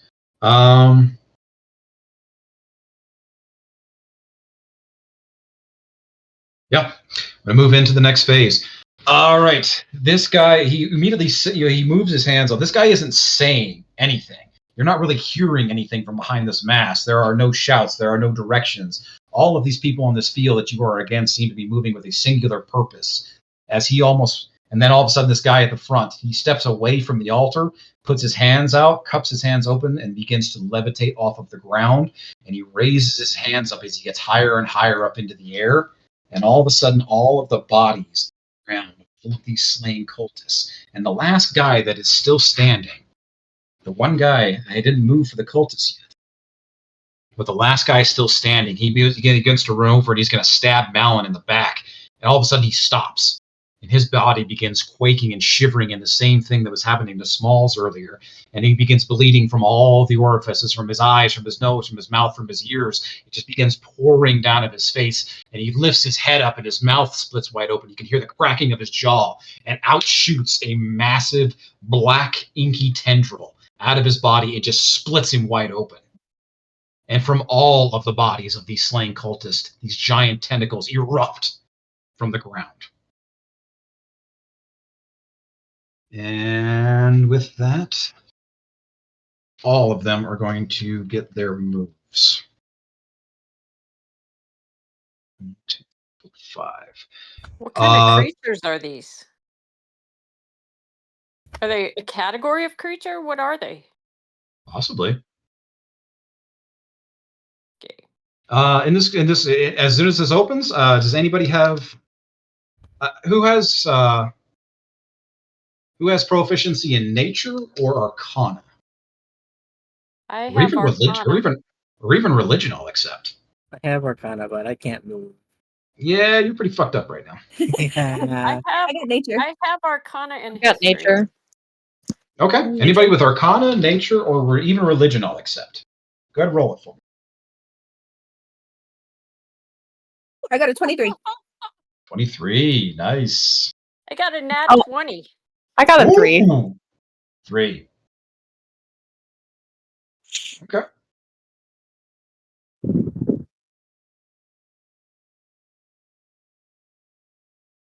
18. On an 18, 23, and a nat 20. Argus, Malin, Malin especially, you recognize this. These are not natural, like animals or anything like that are bursting out of the ground. No, you all kind of look at the ground as where these bodies have been ripped apart and these tentacles are coming out. There are these small void portals beneath that seem to be shooting these tentacles out. These are coming from somewhere else. These are aberrations. Something from beyond this world, something from beyond this realm. Whatever the hell you guys just stumbled into, it's definitely not natural. And Ellie, on your nat 20, you recognize this as some kind of strange eldritch magic. Something from beyond the outer realm, the realm that nobody speaks of, nobody goes to, the completely forbidden. Of what you know of the natural history of this world, of things that have happened, the attachment to the doom. You know that whatever this is bad news. Right. Okay. All right. 2 of these tentacles are going to go after Malin. 2 are going to go after Smalls. And 1 is going to attempt to grapple Maddie. Maddie, roll me an opposed athletics. You need to beat a 17. Malin, for yours, these 2 tentacles come at you, slapping down on the slam. Lowest I rolled was a 16. The highest I rolled is like 22.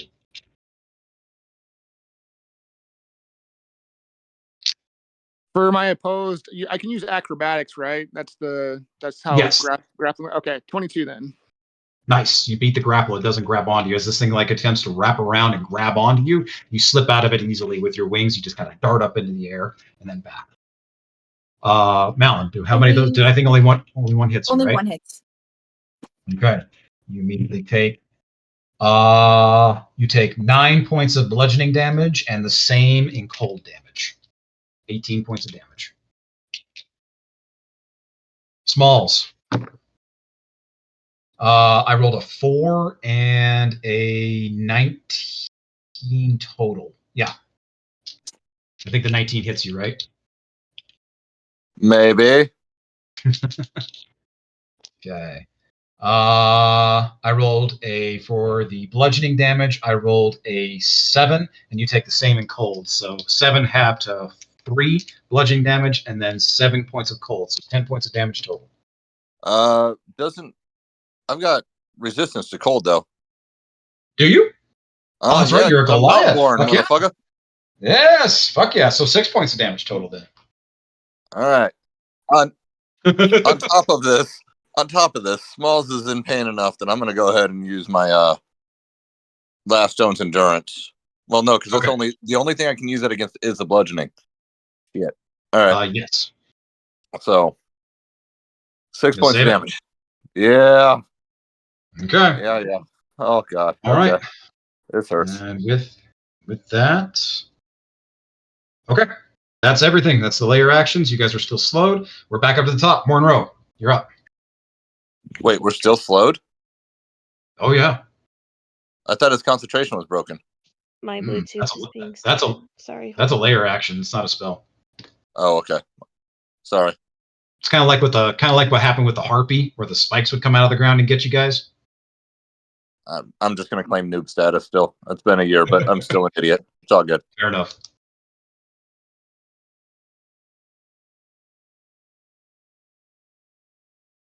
It's an area that's the ground itself has been affected. So the ground itself has been affected in some way. If you get out of it, if you physically get yourself out of where the slow is happening, you should be able to get away from the spell. Got it.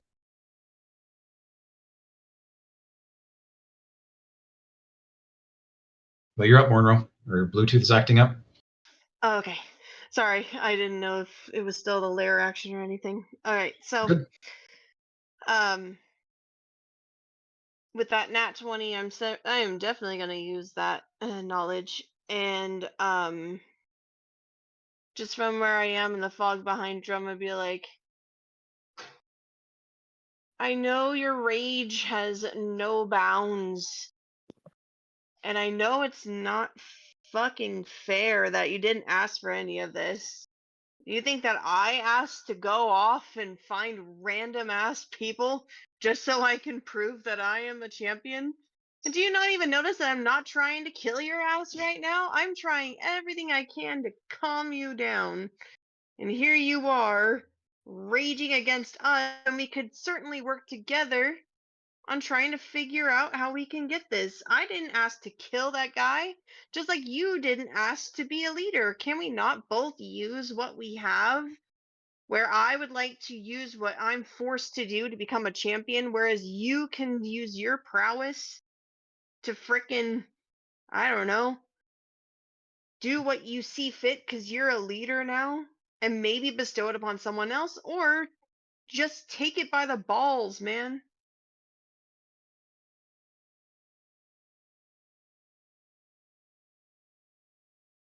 Cough, All right, cough. that's cough. Still have that spear in your gut. Okay, that's your action. DC is lowered to 16. Go ahead and roll me a persuasion. I have a +6 persuasion. Okay. For a 21. 21. All right. She hesitates for just long enough. She's like kind of like grabbing onto Drum right now, and she's getting ready to pummel him again. She is still seething, raging.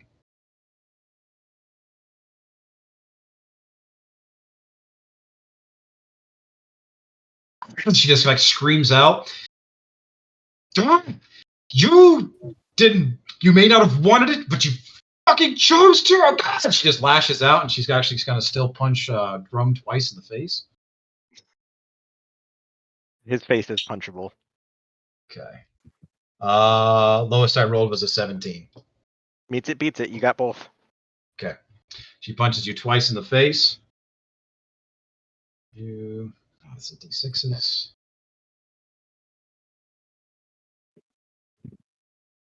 Oh God, I rolled a 1. It's 5 plus her strength, which is so 11 points of bludgeoning damage. She punches you twice in the face. Tabbed, you are raging. It's rounded up, right? So it's 6. And then she lets go of you. steps back. She is still like really tensed up. She has her hands clenched. She is just fuming mad. Holds her hand out. More. The spear immediately erupts out of you, and you take an additional 8. Nice. 7 points of piercing damage as the Ikawa flies out of your stomach and immediately back to her hand, and she catches it. And then she just stands there. She's holding.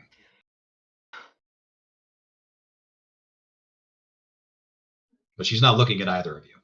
She's kind of looking off in the distance, just kind of holding her position. But Drum, you're up. All right, sounds good. Oh, I don't get to do actions. That was it. Oh, that was your well. That was your action to to make the longer talk. You used your action for that to make the persuasion check.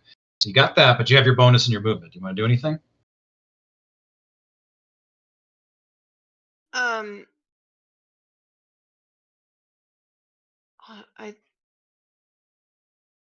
Because I thought the talking part was usually that bonus part where I could like at least do like a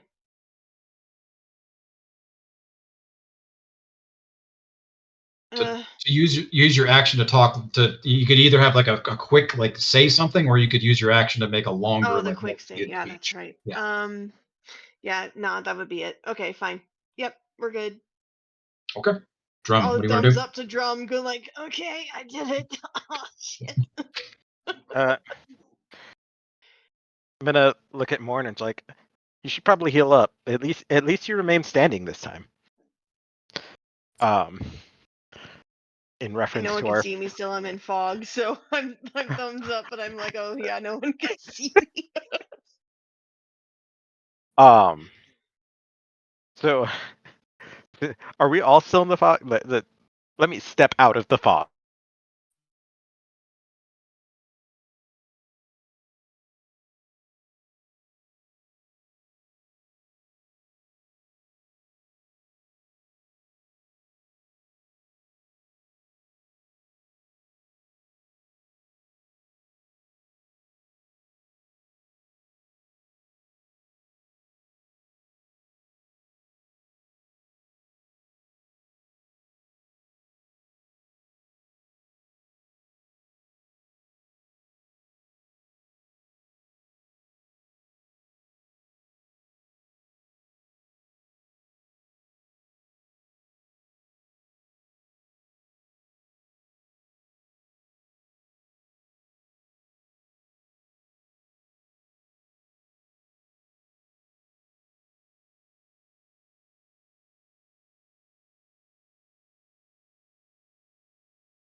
Yeah, you guys can remember, it's like you guys can move around in initiative order. Yep. I'm actually gonna, now that I'm within distance to the leader, I'm gonna go over to him and attack him. All right, let's go.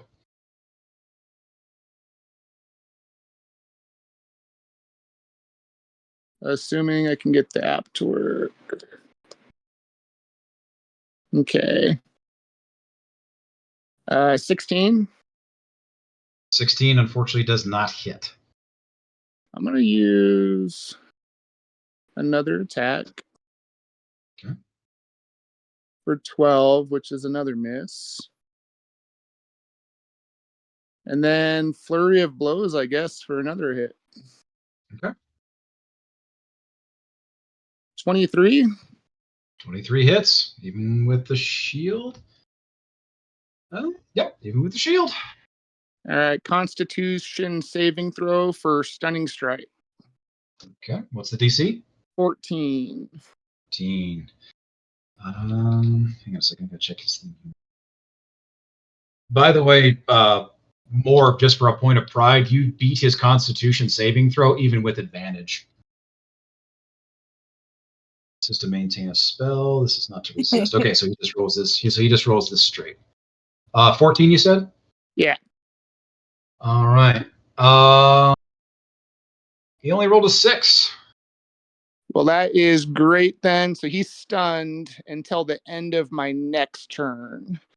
So he can't can't do actions or reactions, and all attacks are advantage against him. He would be stunned.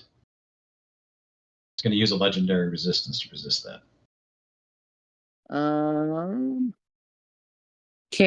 Since it was my flurry of blows, can I use my flurry of blows before he takes that with no reactions? You already called it. What do you mean? Because I hit with my flurry of blows, so I can do the no reaction for one of its effects. No, it's not going to affect legendary reactions anyways. Okay. Or legendary. It's not going to affect. It's a legendary resistance. Gotcha. All right. So just damage then right now. Yeah. Okay. It's going to be 12 plus also necrotic damage of 3, 15 total damage on that one. 15 total damage. Nice. That is a good solid hit. You also take 15 points of cold damage. Okay. As this, obviously, as you lash out and hit him, all of a sudden you are punching through this icy eldritch shield that is engulfing around his entire body, and your fist is like you feel like this frostbite, like just wicked burning cold hits your fist as you do connect with the strike, but you pull your hand back out and it's blackened from this frostbite. Okay. And then my second attack for the flurry of blows, I suppose. Mm-hmm. Whoops, not that one. Clear attack. 16 again, which sounds like a miss. 16 is a miss. Yes, just shy. Since I can't use the reaction one for my open hand technique, can I use the push? For the one that you hit? Yeah. Yep. Then he just has to make a strength saving throw of 14. Okay. He does not have great strength. I rolled an 8, and he has a -1, so 7. I'm trying to push him back 10 feet.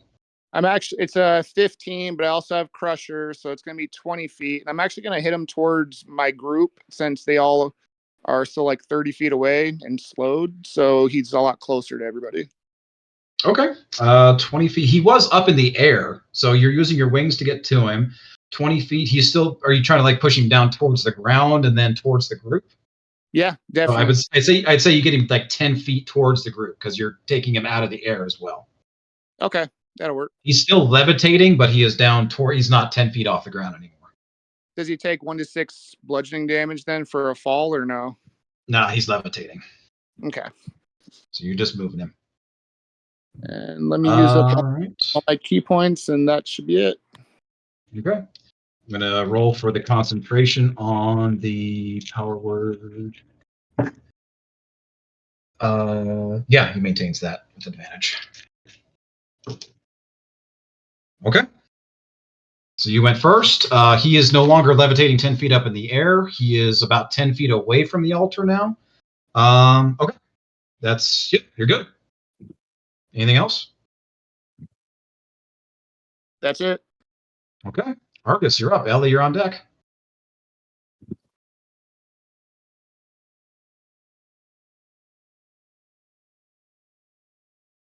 Yes, he is currently wrapped up fighting a couple of tentacles right now.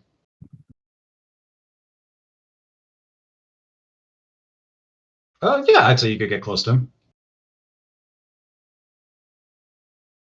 Nice. Okay.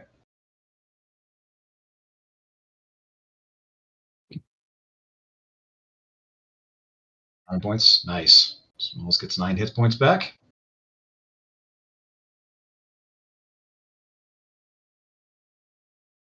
Oh, he's dead. Whatever the leader did ripped him apart and turned him into a tentacle.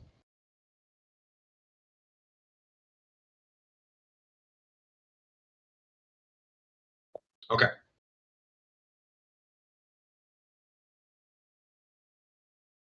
Okay. All right, Ellie, you're up. Malin, you're on deck. Okay, so we have 3, 6, 9, 12, 15 tentacles now in front of us, right? 5 tentacles. Each group turned into 1 tentacle. They just have 15 different spots that they can pop out of. Okay. So I'm gonna go to the one closest to me, which is like group 3. Okay. And I am gonna shoot magic missile again. You want to move closer, but you can shoot magic missile from a distance. What do you want to? Or who are you shooting it at? The tentacle? Yeah, I'm shooting from a distance to the tentacle. Okay. Yeah, you don't need a close distance. You're a ranged spellcaster. Yeah, that's what I said. I'm not moving closer. I'm hitting the one closer. Okay. Got you. I thought you were moving closer. I was like, you sure you want to do that? No, I don't need to do that. So, Okay. well, it's 4 damage. 4 damage, and you're going after tentacle 3. Okay. C3. And so then the one next to it, C5, that tentacle. Oh, wait. I can't do that.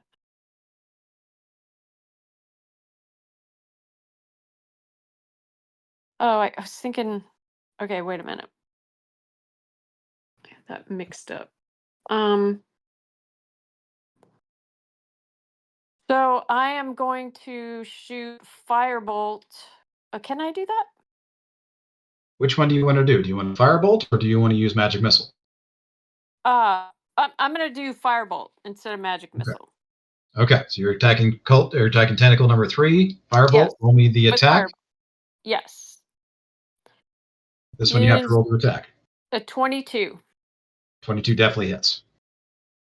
And that is 7 damage. 7, even better. Okay. Yeah. So and then is he still up or? Tentacle is still up. Oh yeah. Okay, and then I'm gonna move toward closer to the group. So to my left, I'm just gonna move 30 feet to be closer to everyone else. Okay, but you're moving to the left, but you're not moving forward.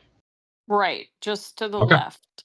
To be with the group, right? So if I move left, they're still to the left, or they left and forward of me? They're left and forward of you, most of them. So. All right. Well, I'm gonna just move 30 feet towards them. So either. Okay, I'm gonna close the distance. That's diagonally. Then that's fine. You can close closer to them. So that's gonna put you closer to like where Smalls and Argus are. Yes. Okay. And I think that's. Yeah, I think that's all I can do right now. Okay, Malin, you're up. Drew's on deck. Okay. So the cult leader is like right there, but I'm also surrounded by tentacles, correct? Yes. Okay. I'm gonna use the double-bladed scimitar on one of the tentacles. Okay.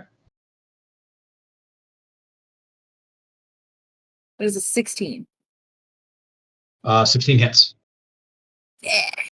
You're going after tentacle 1, I assume. Yeah. 1 and 2 are after you. 3 and 4 are after Smalls, and 5 went after Maddie last time trying to grapple it, but it's just kind of Okay. I'm also gonna add on one last psionic strike. okay. So that is 5. Where did my dex rolls go? 5 slashing Okay. and 7 force. Force, nice. Okay, 5, 7, nice. You damn near split this thing. Oh, you damn near cut this thing clean off, but it's still hanging there. You said force, right? Yes, you did. Okay. Yeah. Okay. Anything else? I am going to use as a bonus action. Wait, can I still do a bonus action?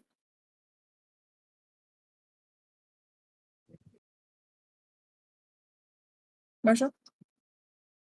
No, you're still slowed, so no, you can only do. Sorry, yeah, you're slowed, so you can only do an action. Okay, then I won't worry about that. That's it. Okay. Alrighty.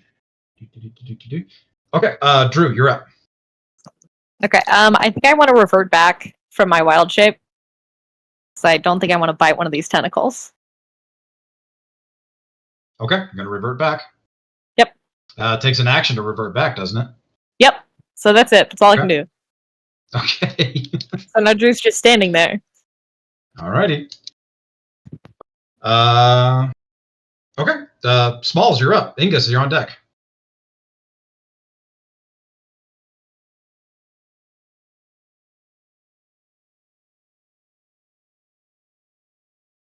Mark.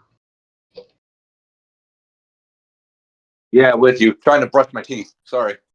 I'm You're trying to good. get ready for that at the same time. You want me to come back to you? You're good. No, it's all good.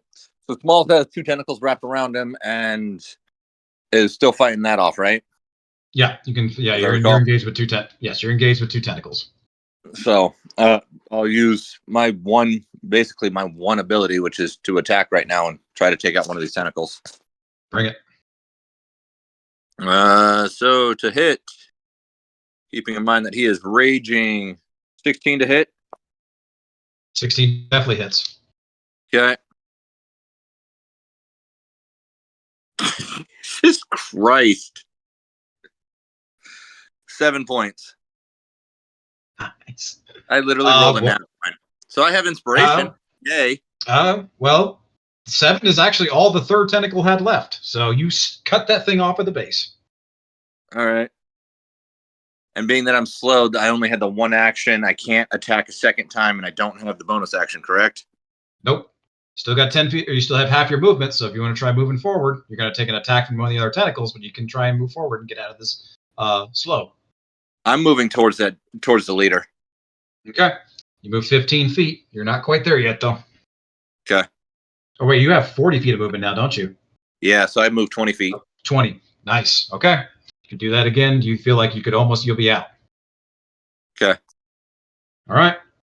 Ingus is up. He is keeping his distance. He is going to try and take an attack on the one that Malin went after, because that one's almost done. Come on here real quick. Boomstick. Nice. Dirty 20. What was the damage? I think he should do. Yep. He blasts the one that Malin is after. He just sends that thing just peppered across with his buckshot, and the tentacle number 1 is down. He's going to kneel down and reload.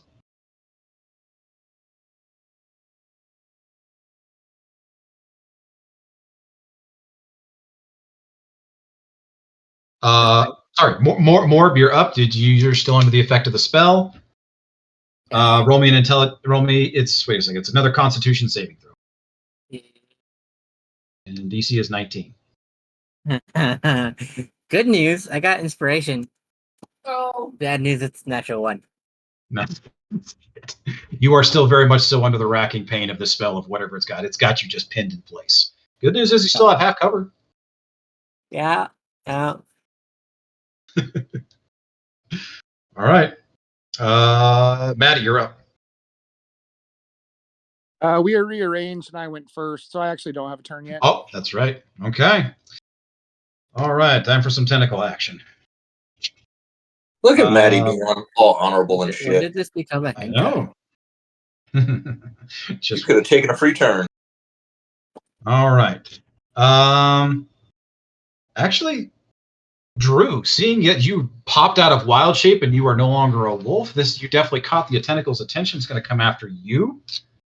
Right. 23 to hit. I'm assuming I hit you. Yes, it does. Okay. Oof. I rolled the straight 10 on the bludgeoning damage. You take exactly the same in cold. You take 10 points of bludgeoning damage, 10 points of cold damage. Okay. 20 damage. Which one's still left? 4. This one's coming after Smalls. Still after you. 15. I don't think that hits you. Nope. Nice. Slaps down, misses. The other one. This one's going to attempt to grapple Maddie. Well, nope. You're actually out of range where this thing can reach. So it's going to go after.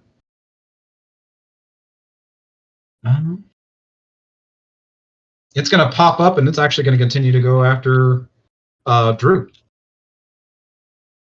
It's the closest person to it right now. That's a 16 to hit.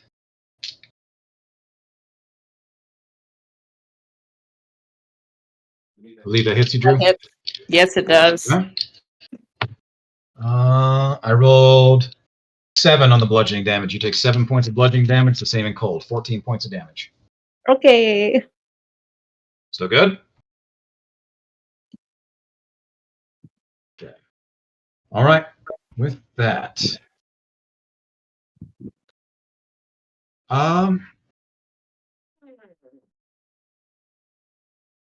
Maddie,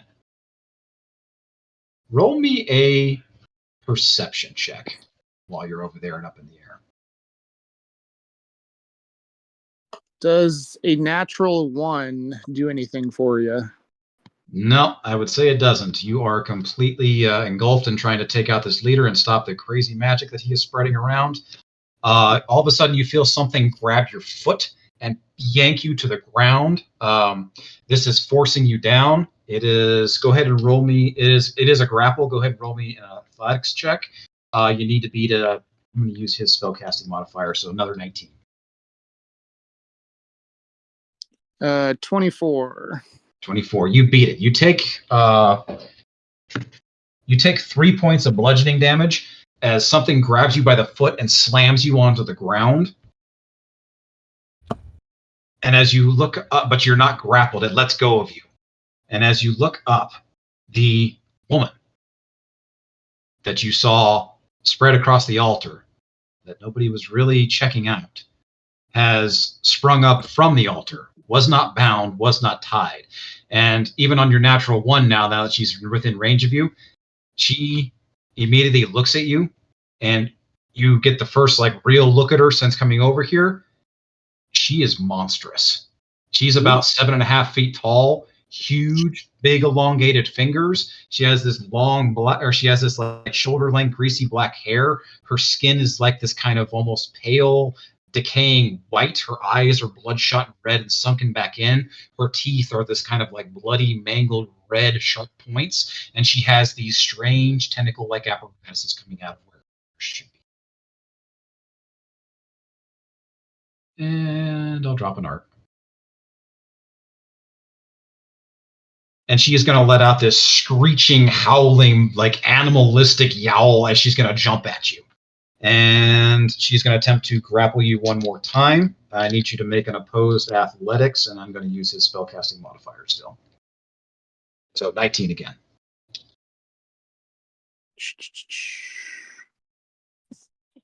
Seven.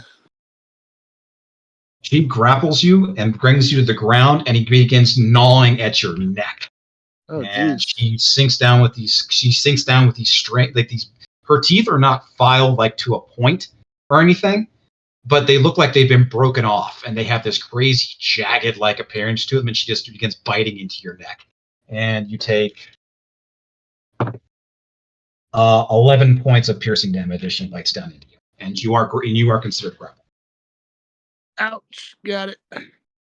Okay. All right. With that, we are going to move to the leader. Leader is going to kind of reposition himself. He sees that the woman has grappled onto Maddie. He's going to kind of get himself back up in the air. He's going to float 10 feet back up, 10 feet back to where his position was, to his elevated position. And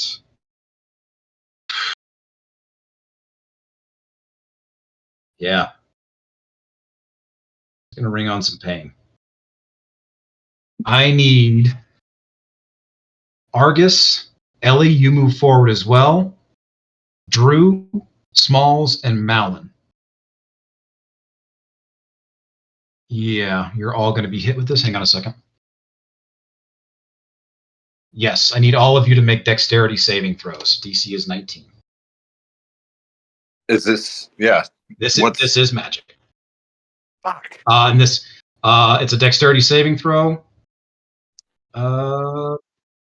Yes, I would say this is visible. You can definitely see this coming because you Yeah, I was gonna should. say.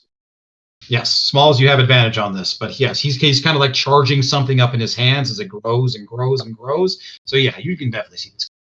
Okay. Shield. I don't make it. Can I cast shield? Shield increases your armor class. It does not give you a saving throw. So dexterity saving throws from all of you. Can I use an inspiration to try one more time, even for a third advantage roll? Yeah. Yeah, you could use your inspiration to re-roll. So yeah, technically you can. So what do we need to beat? You need to beat a 19. Aha! Makes it, breaks it. Okay. Smalls is so fucked. The It's, dice are out with Smalls tonight. Constitution? Dex. Dex? It is a dexterity saving throw. I don't know why I'm asking. I didn't make it. With my base roll, I already know it. All right. Before Wait, we okay, Smalls- so What did Smalls get? Before I answer that, Marshall, asking for a friend, if I have advantage and then I use inspiration, do I get to roll twice for a second advantage? Just asking for a friend.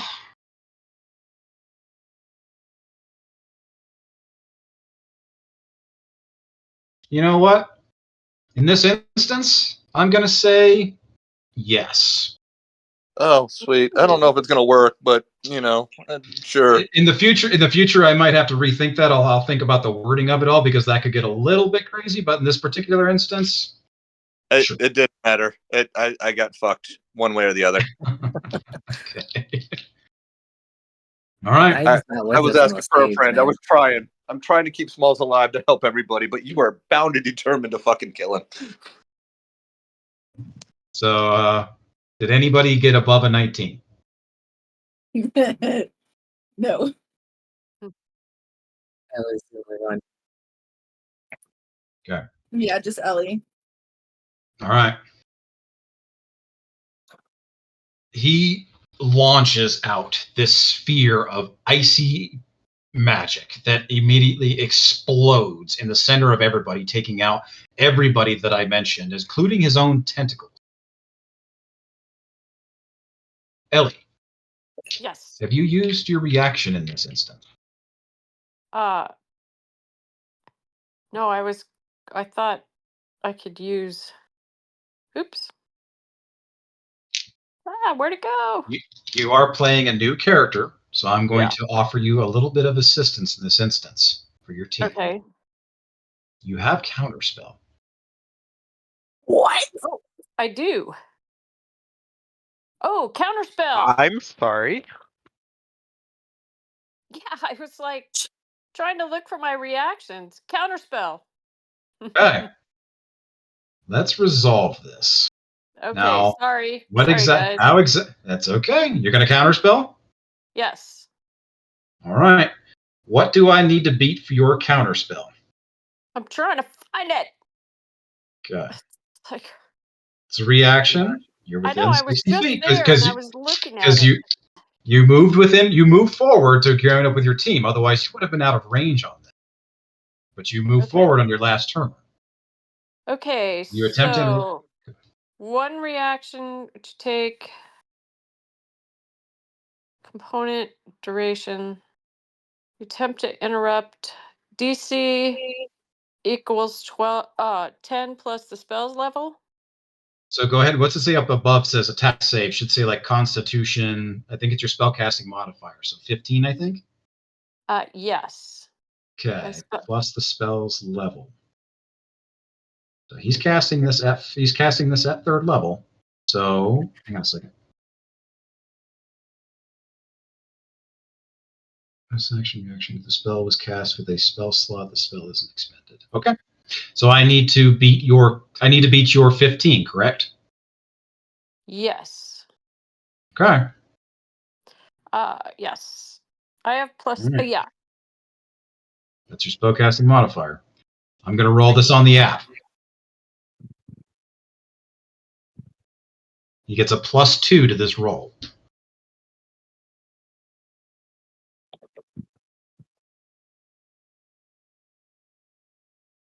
$18. To make it a flat 20. Right. All right. Ellie, does anybody, let's see here. Nope. It's what it is. This spell rings out and it crashes down into all of you. And I'm going to roll this just a second. This is going to take me a second. Oh, okay.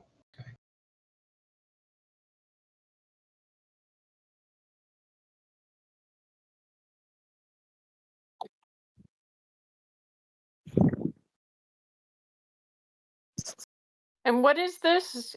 It's magic. It's magic, but what is it? It's essentially a fireball, but it has been transmuted into ice damage.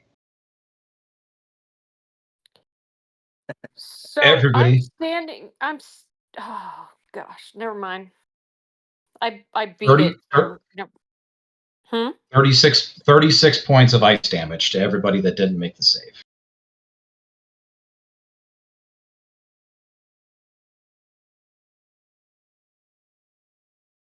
Okay. Smalls, it's cold damage, so Smalls, you can have this. So Yep. 18. So Ellie, 18. you made the save, so that's 18 to you. Everybody else takes 36 points of cold damage. Can I use Stone's Endurance as well on this? It's magic. I think you have to use Stone's Endurance on physical damage, right? It just says when you take damage, you can use your reaction to reduce the damage taken by 1d12 plus 2. Then technically, yes, you can use it again. You can use your Stone's Endurance. Thank you for reminding me. All right. So Ellie still takes damage. Is that what you're saying? Yes. You take 18 and you save for half. So I only Okay. Sweet. I only had take 11 damage off of that. Nice. What'd you say, Andrew? So, I only had 3 hit points. Okay. What's your max HP though? It's not double your max HP, so you're okay. No. Okay. You're down. At a point of exhaustion, you are making death saving throws on your next turn. I'm also down. Malin is down. So am I close to the group? I am in the group, right? That's why we all took it. I mean, how far apart are we? You're all within 30 feet. Of each other? You pretty much. The only person that's out of it is Maddie, who flew over to the leader. You guys, everybody else is stuck in like stuck in a slow spell. So you guys have and Morb is behind you guys. Oh well, Morb is all the way back 120 feet back, stuck under a power word pane. With half cover. With half cover. With half cover. But if he's concentrating on that, would that drop concentration, or is it the layer that's doing it? That's a layer action. Clarified that earlier. I just wanted to double check that it was the layer that did that to me, not him. No, he's concentrating on the spell that's holding you. The layer is the slow action. No. I know, but like, wouldn't casting that fireball drop concentration? No, concentrate fireball is not a concentration spell. Right.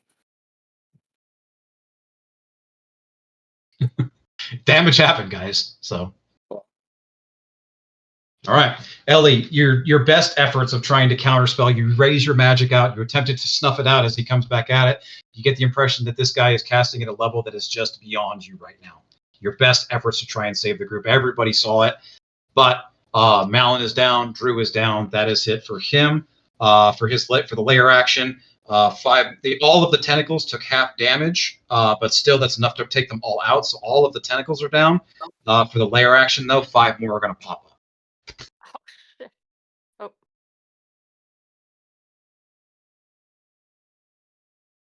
Okay. And where are they popping out? Right in front of us or in the same area they were? Everywhere that a cultist died created a portal for them to pop out. So they're all kind of in the same area. There's nothing that's around the leader. They're all kind of centered around all of you at the center there. Got it. Okay. That's it for the layer actions. We're going to move up to the top. Monroe, you are first to act. If you allow it, I'm going to make Hippie go first in this instant. You guys hear the massive explosion that just happened. It sounded like a bomb going off in the distance. And the entire forest kind of shook as that thing hit the ground. Does anybody want to say anything, or do you guys want to let Hippie go first?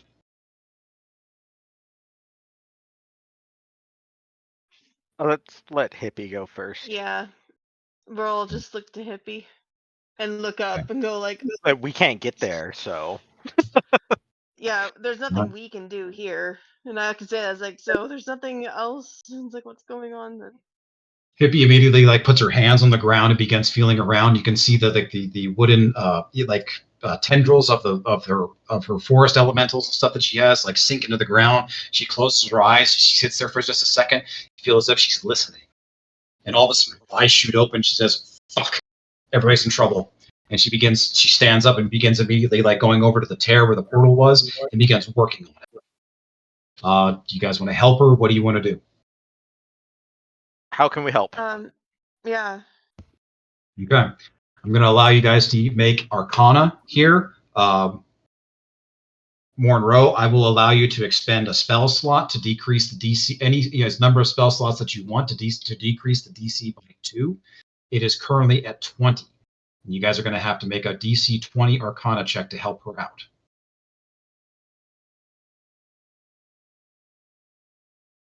I hope your int is better than mine.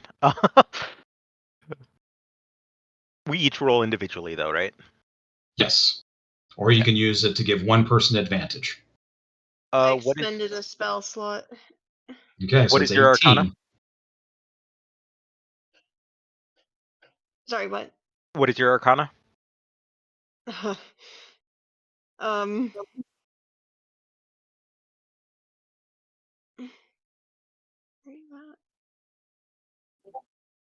It's only a +1. You know what? I'm gonna give you advantage then, because at 18 I'd have Jones to is roll negative. a 20. Yeah, I'm negative, so I'm giving you advantage.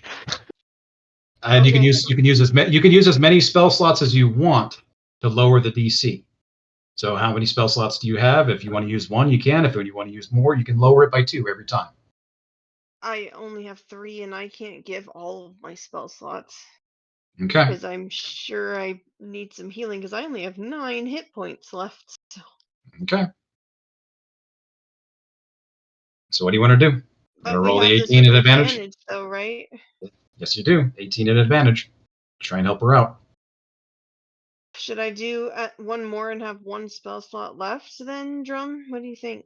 I would risk it. Go the 1 spell slot and then heal yourself when we get through this thing. So use 2 and then heal myself? I think so. To make the DC down to 16 then? Yeah, I think that's our best bet. That's our best bet. Okay. Use 2, 16 with advantage. I only have a +1 to Arcana. Gotta get a 15 or higher.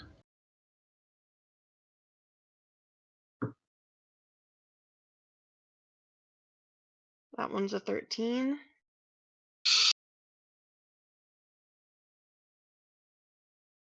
Oh, Let's go! 18. Let's Yeah! holy Go! Let's go. Hippie begins frantically like motioning her hands and she rips the portal open just as she did last time with ease. You all come over, start lending your magical aid to this, trying to just like decipher on where your friends are. You're focusing in on your group, what they all look like. You're kind of like passing that vision on to Hippie, and she's cycling through the forest and cycling. She finds a portal. It appears to be just above where everybody else is, and she opens it up, rips it through, and she's holding it. She's ushering you guys through. Go, go, go, go, go. And I Jump still down. have fog on me, so I'll jump through. And can I do like a perception on like anything? Can I do a quick perception check? Yeah, roll me a quick perception check, and then each of you, and then I need both of you to roll me a d6 or a d4. Sorry, That was a 9 perception, but 9. Yeah, it's chaos right now. There's a bunch of tentacles attacking people. There's some kind of weird ass glowing green rock. There's all kinds of weird shit going on. Right I got a 2 for. same. now. Two. Both of you got 2. Yep. Okay, nice. You both appear right at the 60-foot line, so you are within 30 feet. You're basically within 30 feet or less of all the tentacles and all the rest of and the main bulk of the group. Maddie is nowhere to be seen. He's even on your perception, and Drum is nowhere to be seen. Or no, sorry, Morb. Okay. 60-foot line? Okay. Okay. Right. Last bit. Hippie actually aims her Akawa, and she chucks it through the portal. I'm going to roll this attack.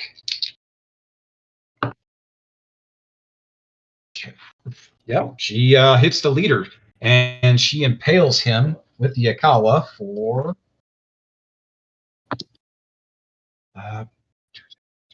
11 points of damage. And she's going to leave the spear in.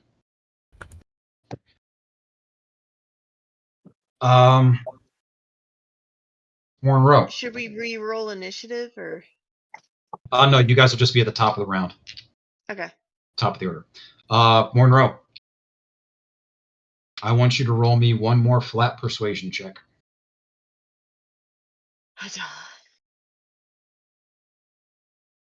Ooh, 25. Nice. On a 25, Hippie steps through the portal. Oh. And she is and she's back with both of you as well. All right. Would have been fucked. We still might be. Okay. Monroe and Drum, I'd say you guys have used your bonus actions to help her with the portal, but you have actions. Go for it. Actions and movement.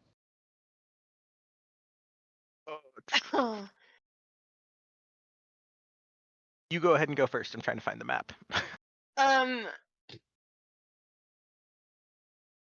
Would it be like? Well, I already rolled a perception. With that 9, do I see anyone down?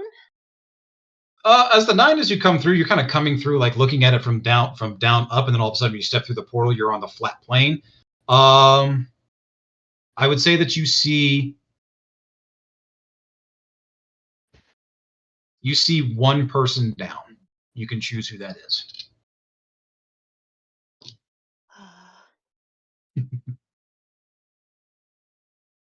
See Drew down.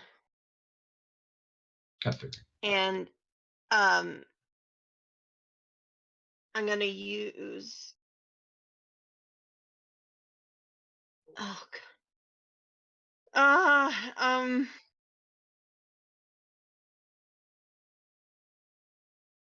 Because are all of my things I have to be touching, or let me see.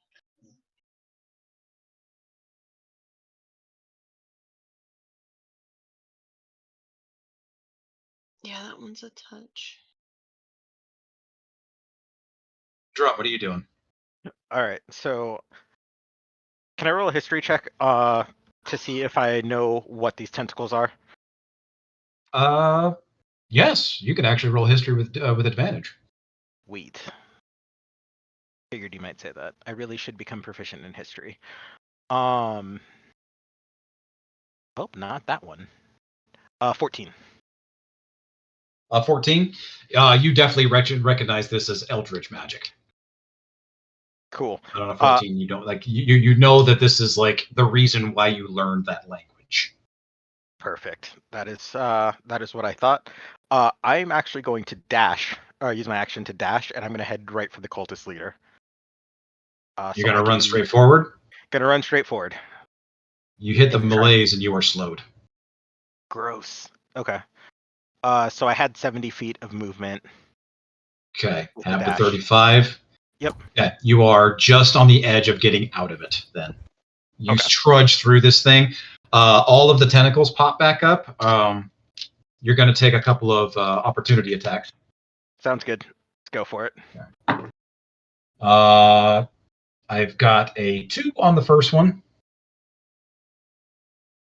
I'm good. I have a nat 20 on the second. All right, I'm getting crit. Let's do this. Okay. 10s. Grab them. I don't have this on the app for these guys, so I'm just going to double this. I rolled 6 for the bludgeoning damage, which becomes 12, which becomes 12 points of bludgeoning damage. Did you?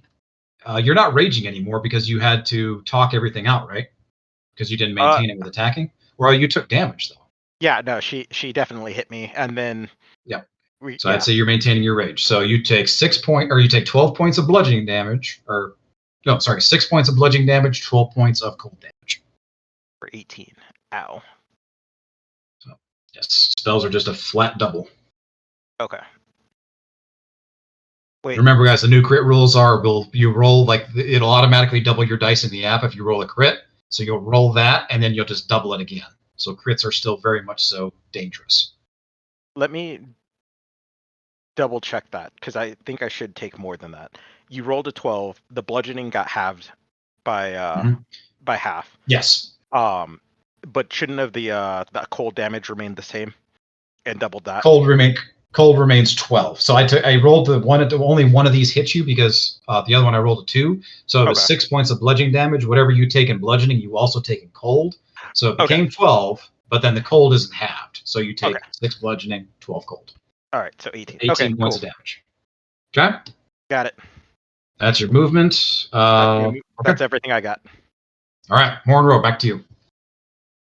I'm going to use my last Misty Step charge that I have, going down to Drum, still maintaining that fog around so it's in a 20-foot radius. So whoever was close to Drew is also within my fog, and I'm going to lay on hands to stabilize for about 5.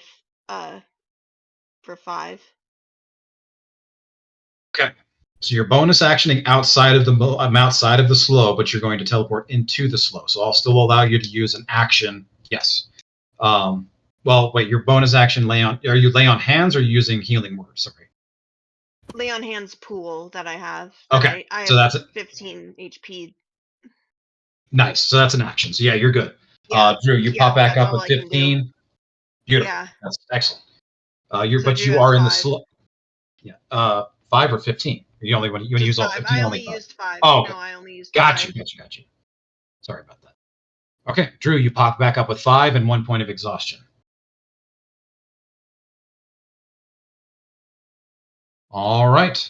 With that, we're back up to the top of the hippie. Already used everything to throw and to get everybody through the portal, so we're back up to the top of the rest of the group. Argus, you're up. Ellie, you're on deck.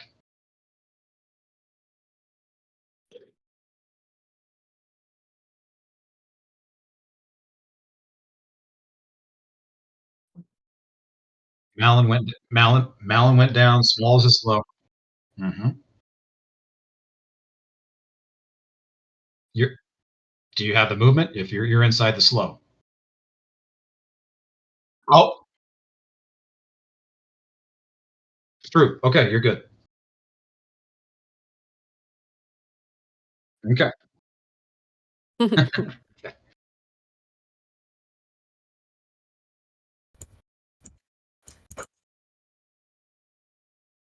Nice. Malin, pop back up. Thank you. 1 point of exhaustion.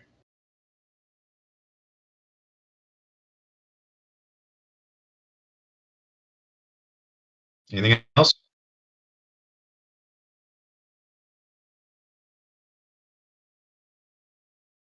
Okay. Nice. Okay, you got that prepped.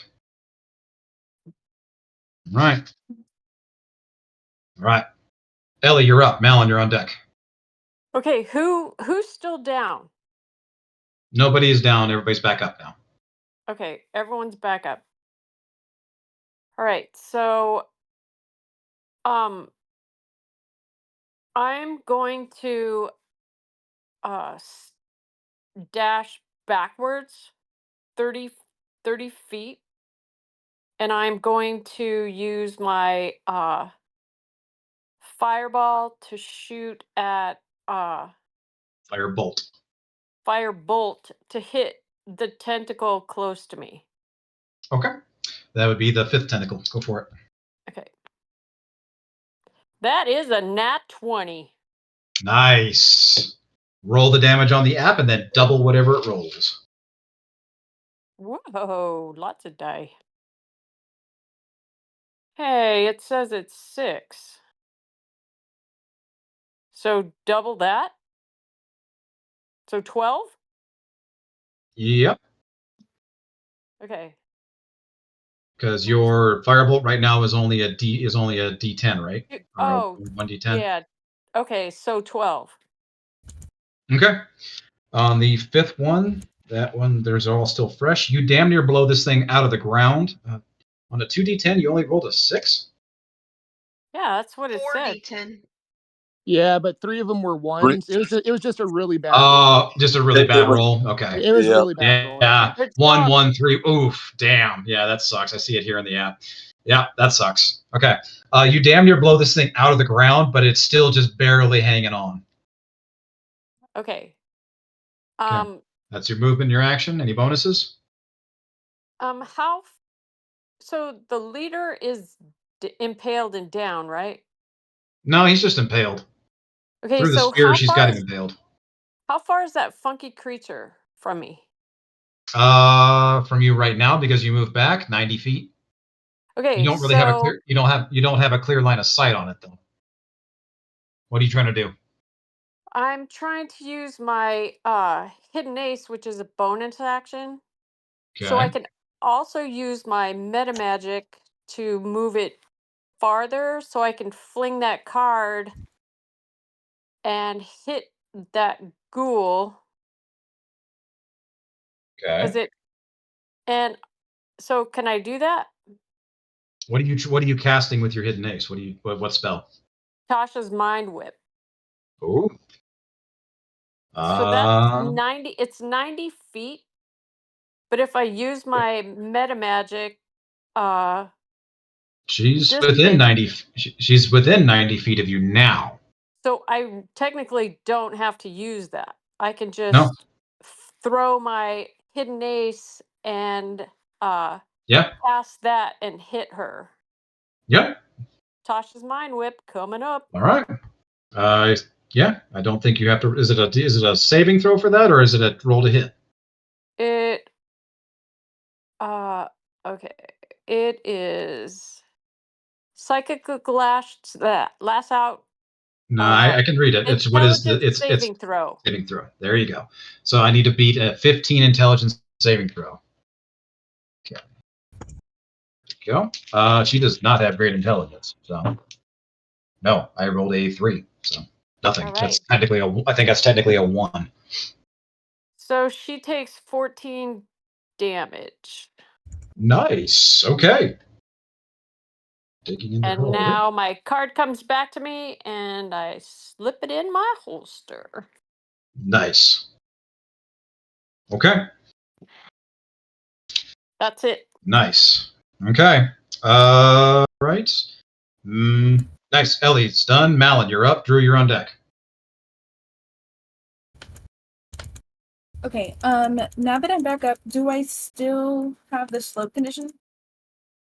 Where I can only do one action? Yes, it's technically an area of effect. It's the layer action. Darn it.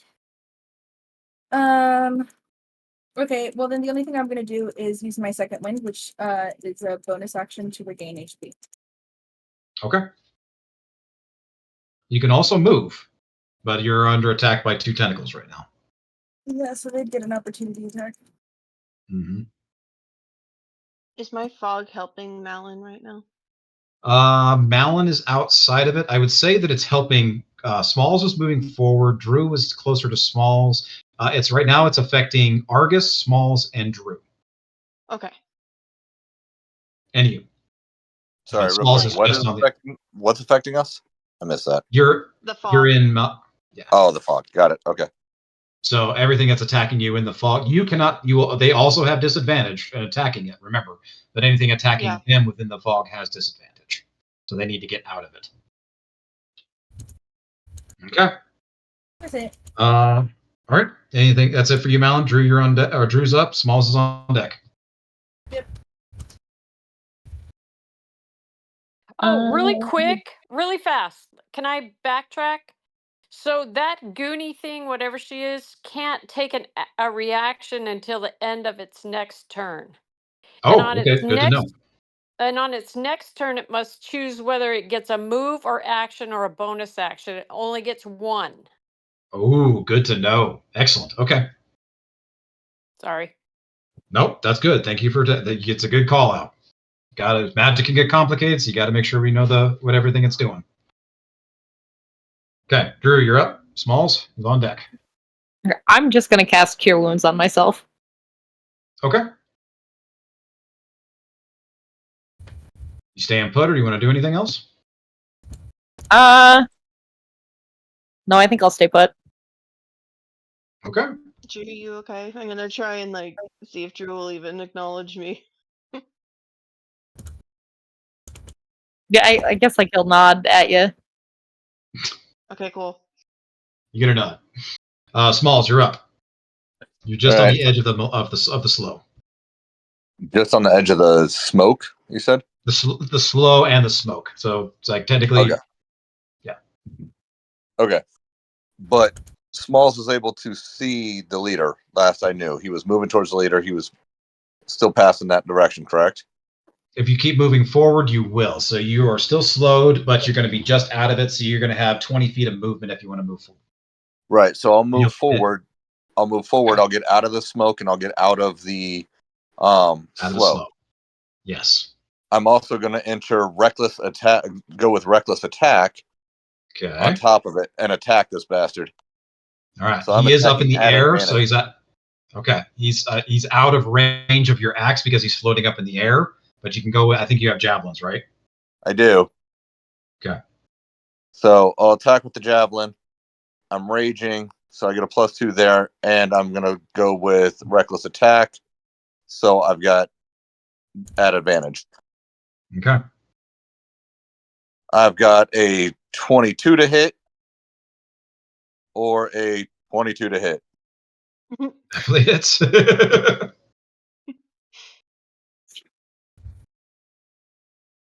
Definitely hits, you said? Yep. All right. So that attack is going to warrant me 9 damage. 9. Nice. All right. He's looking pretty rough. I'm out of the slow, therefore I can use the second attack, correct? Yes, you have your second attack.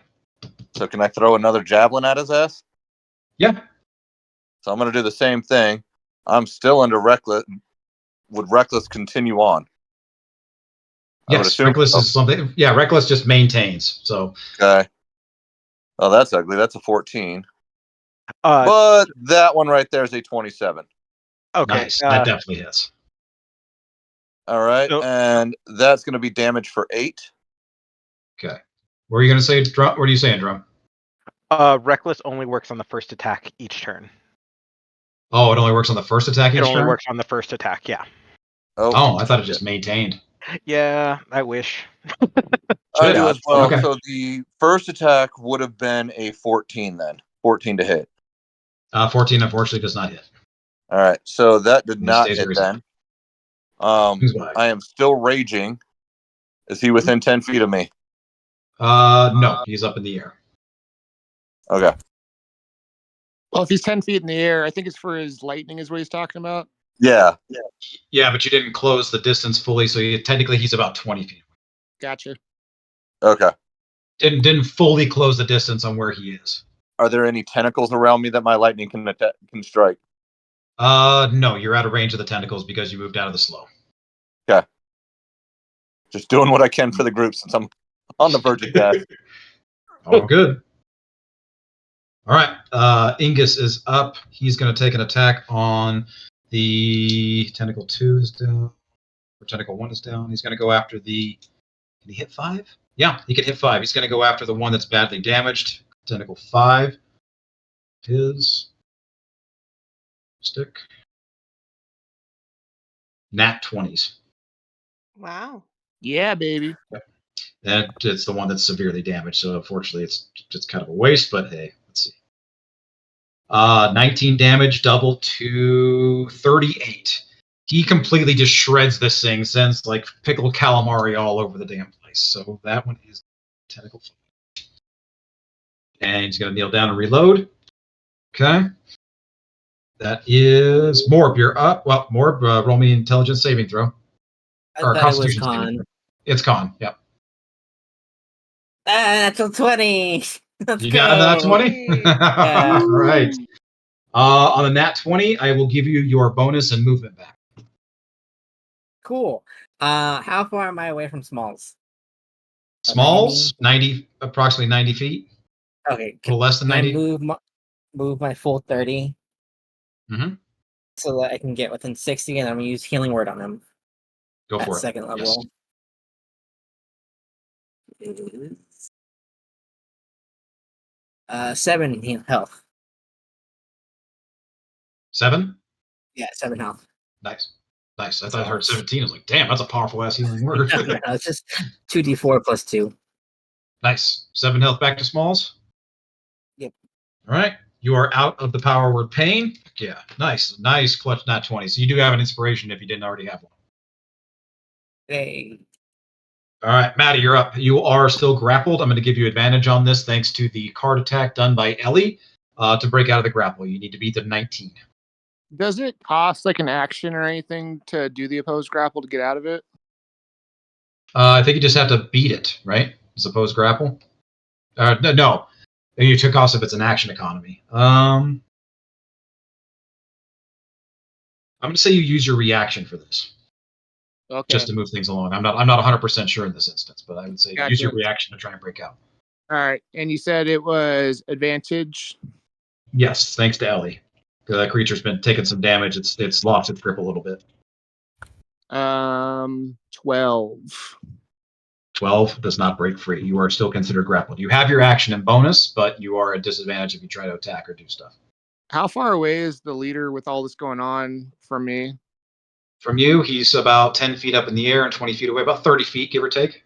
All right. I'll go ahead and use my bonus action to Misty Step then, so I can get out of this. And I'm actually going to be 10 feet away from him so I can use my 10-foot reach with my quarterstaff so that I can get away if I want to without provoking opportunity. So, first attack, 18. 18 hits. And he's actually going to go ahead and use his reaction to shield. So it does not. okay. So he has a +5 to his AC for all of these attacks. His AC is now at, you need to beat 22. Okay, I'll use my second attack, which is a miss because it's a 15. And I'll go ahead and use my movement to get away from him then towards the rest of the team. Who's the only one close to me is what? Smalls? Smalls is closest to you, yes. Yeah, I'm going to go, I wouldn't say hide behind Smalls, but I'm going to post up with Smalls. How about that? Okay. And I don't have anything else since I used my bonus action for Misty Step. Okay. With that, we're going to cut to the tentacles. We got 2 left, right? Yes, that one's done. So we only have 2 left. One is attacking Malin Drew, and the other one is within That range. one has disadvantage. Yes, it does. Well, the one attacking Drew has disadvantage. The one attacking Malin is... No, technically, I think both of these. Both of the tentacles are within... Yeah, both of the tentacles are within the fog. So what's up, Mark? Or Maddie? It's probably too late, but didn't we take away his reaction from Ellie to be able to use the shield? took away the reaction from the lady, not from the leader. She Oh, attacked I'm sorry. the Okay, creature holding gotcha. it. Yeah, my bad. Thank you. You're good. Always a good call out. So technically, both of the tentacles are attacking at disadvantage. They're within your fog. That's fucking clutch. One's going to go after... honestly, they're just kind of lashing out. Just for the sake of expediency, one's going to go after Drew. The other one is going to go after... Malon's going to continue the last two that they were after. At disadvantage, Lois is an 11. That doesn't hit Malon. Sorry, that was the one for Drew. That does. Drew, what's your AC when you're in human form? I think you have more than 11, 15. right? Yeah, Yeah, it's you're more good. than 11. Disadvantage. I rolled a 3 and a 5 against the ones against Malon's. So those definitely do not hit. All right, tentacles don't do jack. Nice. With that, we're going to move to the woman and the leader. The woman stands up. She's kind of like, she's like 7.5, almost 8 feet tall. She's She can't do comparatively like, anything. she can She stand can't up. do anything. Oh, she Can't can use a stand. reaction. She can stand. Okay. I'm like, she can't do anything. Put that woman down. She has either an action, a bonus. She has either an action, a bonus, or what was it again? She can do one of the three, but not until the end of her, not till after her next turn. Meaning she can So do one her of the turn, she three. can't do anything. She For this turn. can. Okay, let me Yes, read it again. She can use it until the end of her next turn. She can only use a action, bonus action. She has no reaction, so she has her movement, Take a and she can either reaction use a bonus. until the Yes, and it can and take a the reaction until its next turn. No, it says on a failed save, the target takes damage, and it can't take a reaction until the end of its next turn. okay. So she has no reactions. That's fine. She still has movement and either an action or a bonus action. Moreover, on her next turn, it must choose whether it gets an action, a bonus action, or it gets only one of the three. Move, There you action, go. or bonus action. Sorry. I was Okay. like, put Okay. that woman down. All right. So she can only move. That's fine. She's Okay. going to move and she's going to position herself. She's going to walk over and she's going to position herself below the leader and she's just going to look up at him. And then she's going to go over and she's going to put her hand, or she's going to use the last bit of her movement and she's going to put her hand on the warp stone. No. And then with her other hand, she's going to reach in with her fingernails and grab the left side of her chest, just above her breast, and she's going to rip the flesh and bone away, exposing her heart. So her heart's On the exposed. leader. Oh, shit. Very much so. Ooh. And now it is the leader's turn.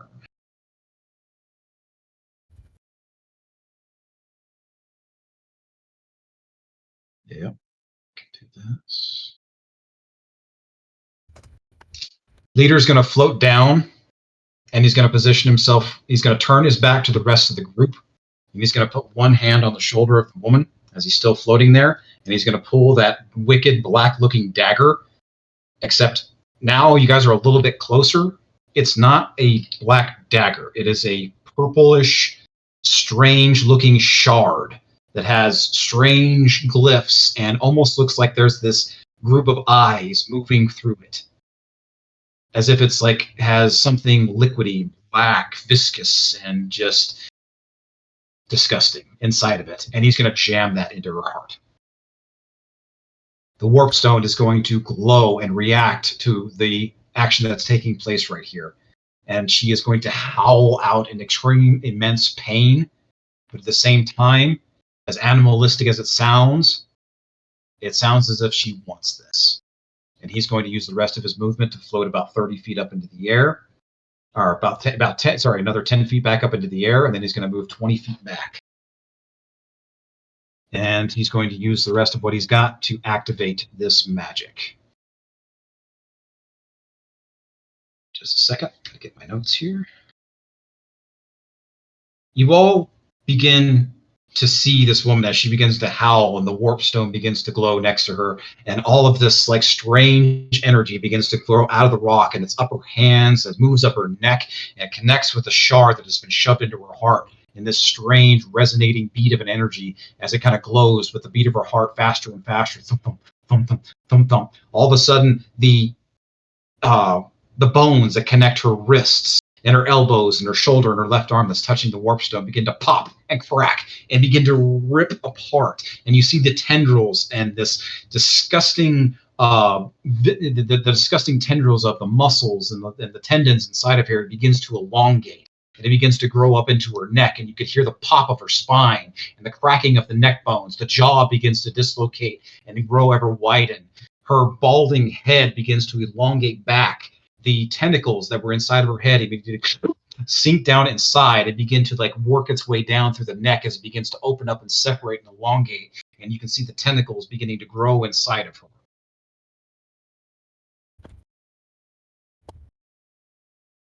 Some stuff in chat, just a second. And all of a sudden it moves to the other arm and then down to her torso, and her stomach splits wide open, and you can see the spine separate behind, and she's just kind of flailing there as this weird elongated monster begins to appear.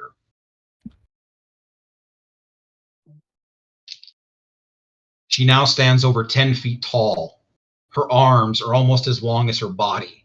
Her legs are just barely hanging on by what looks like some bones and tendrils, with this strange tentacle working its way through her entire body as the howl that she was letting out begins to cease, and everything is silent. And she takes her hand, what's left of it, off of the warp stone, and just begins lumbering towards the group.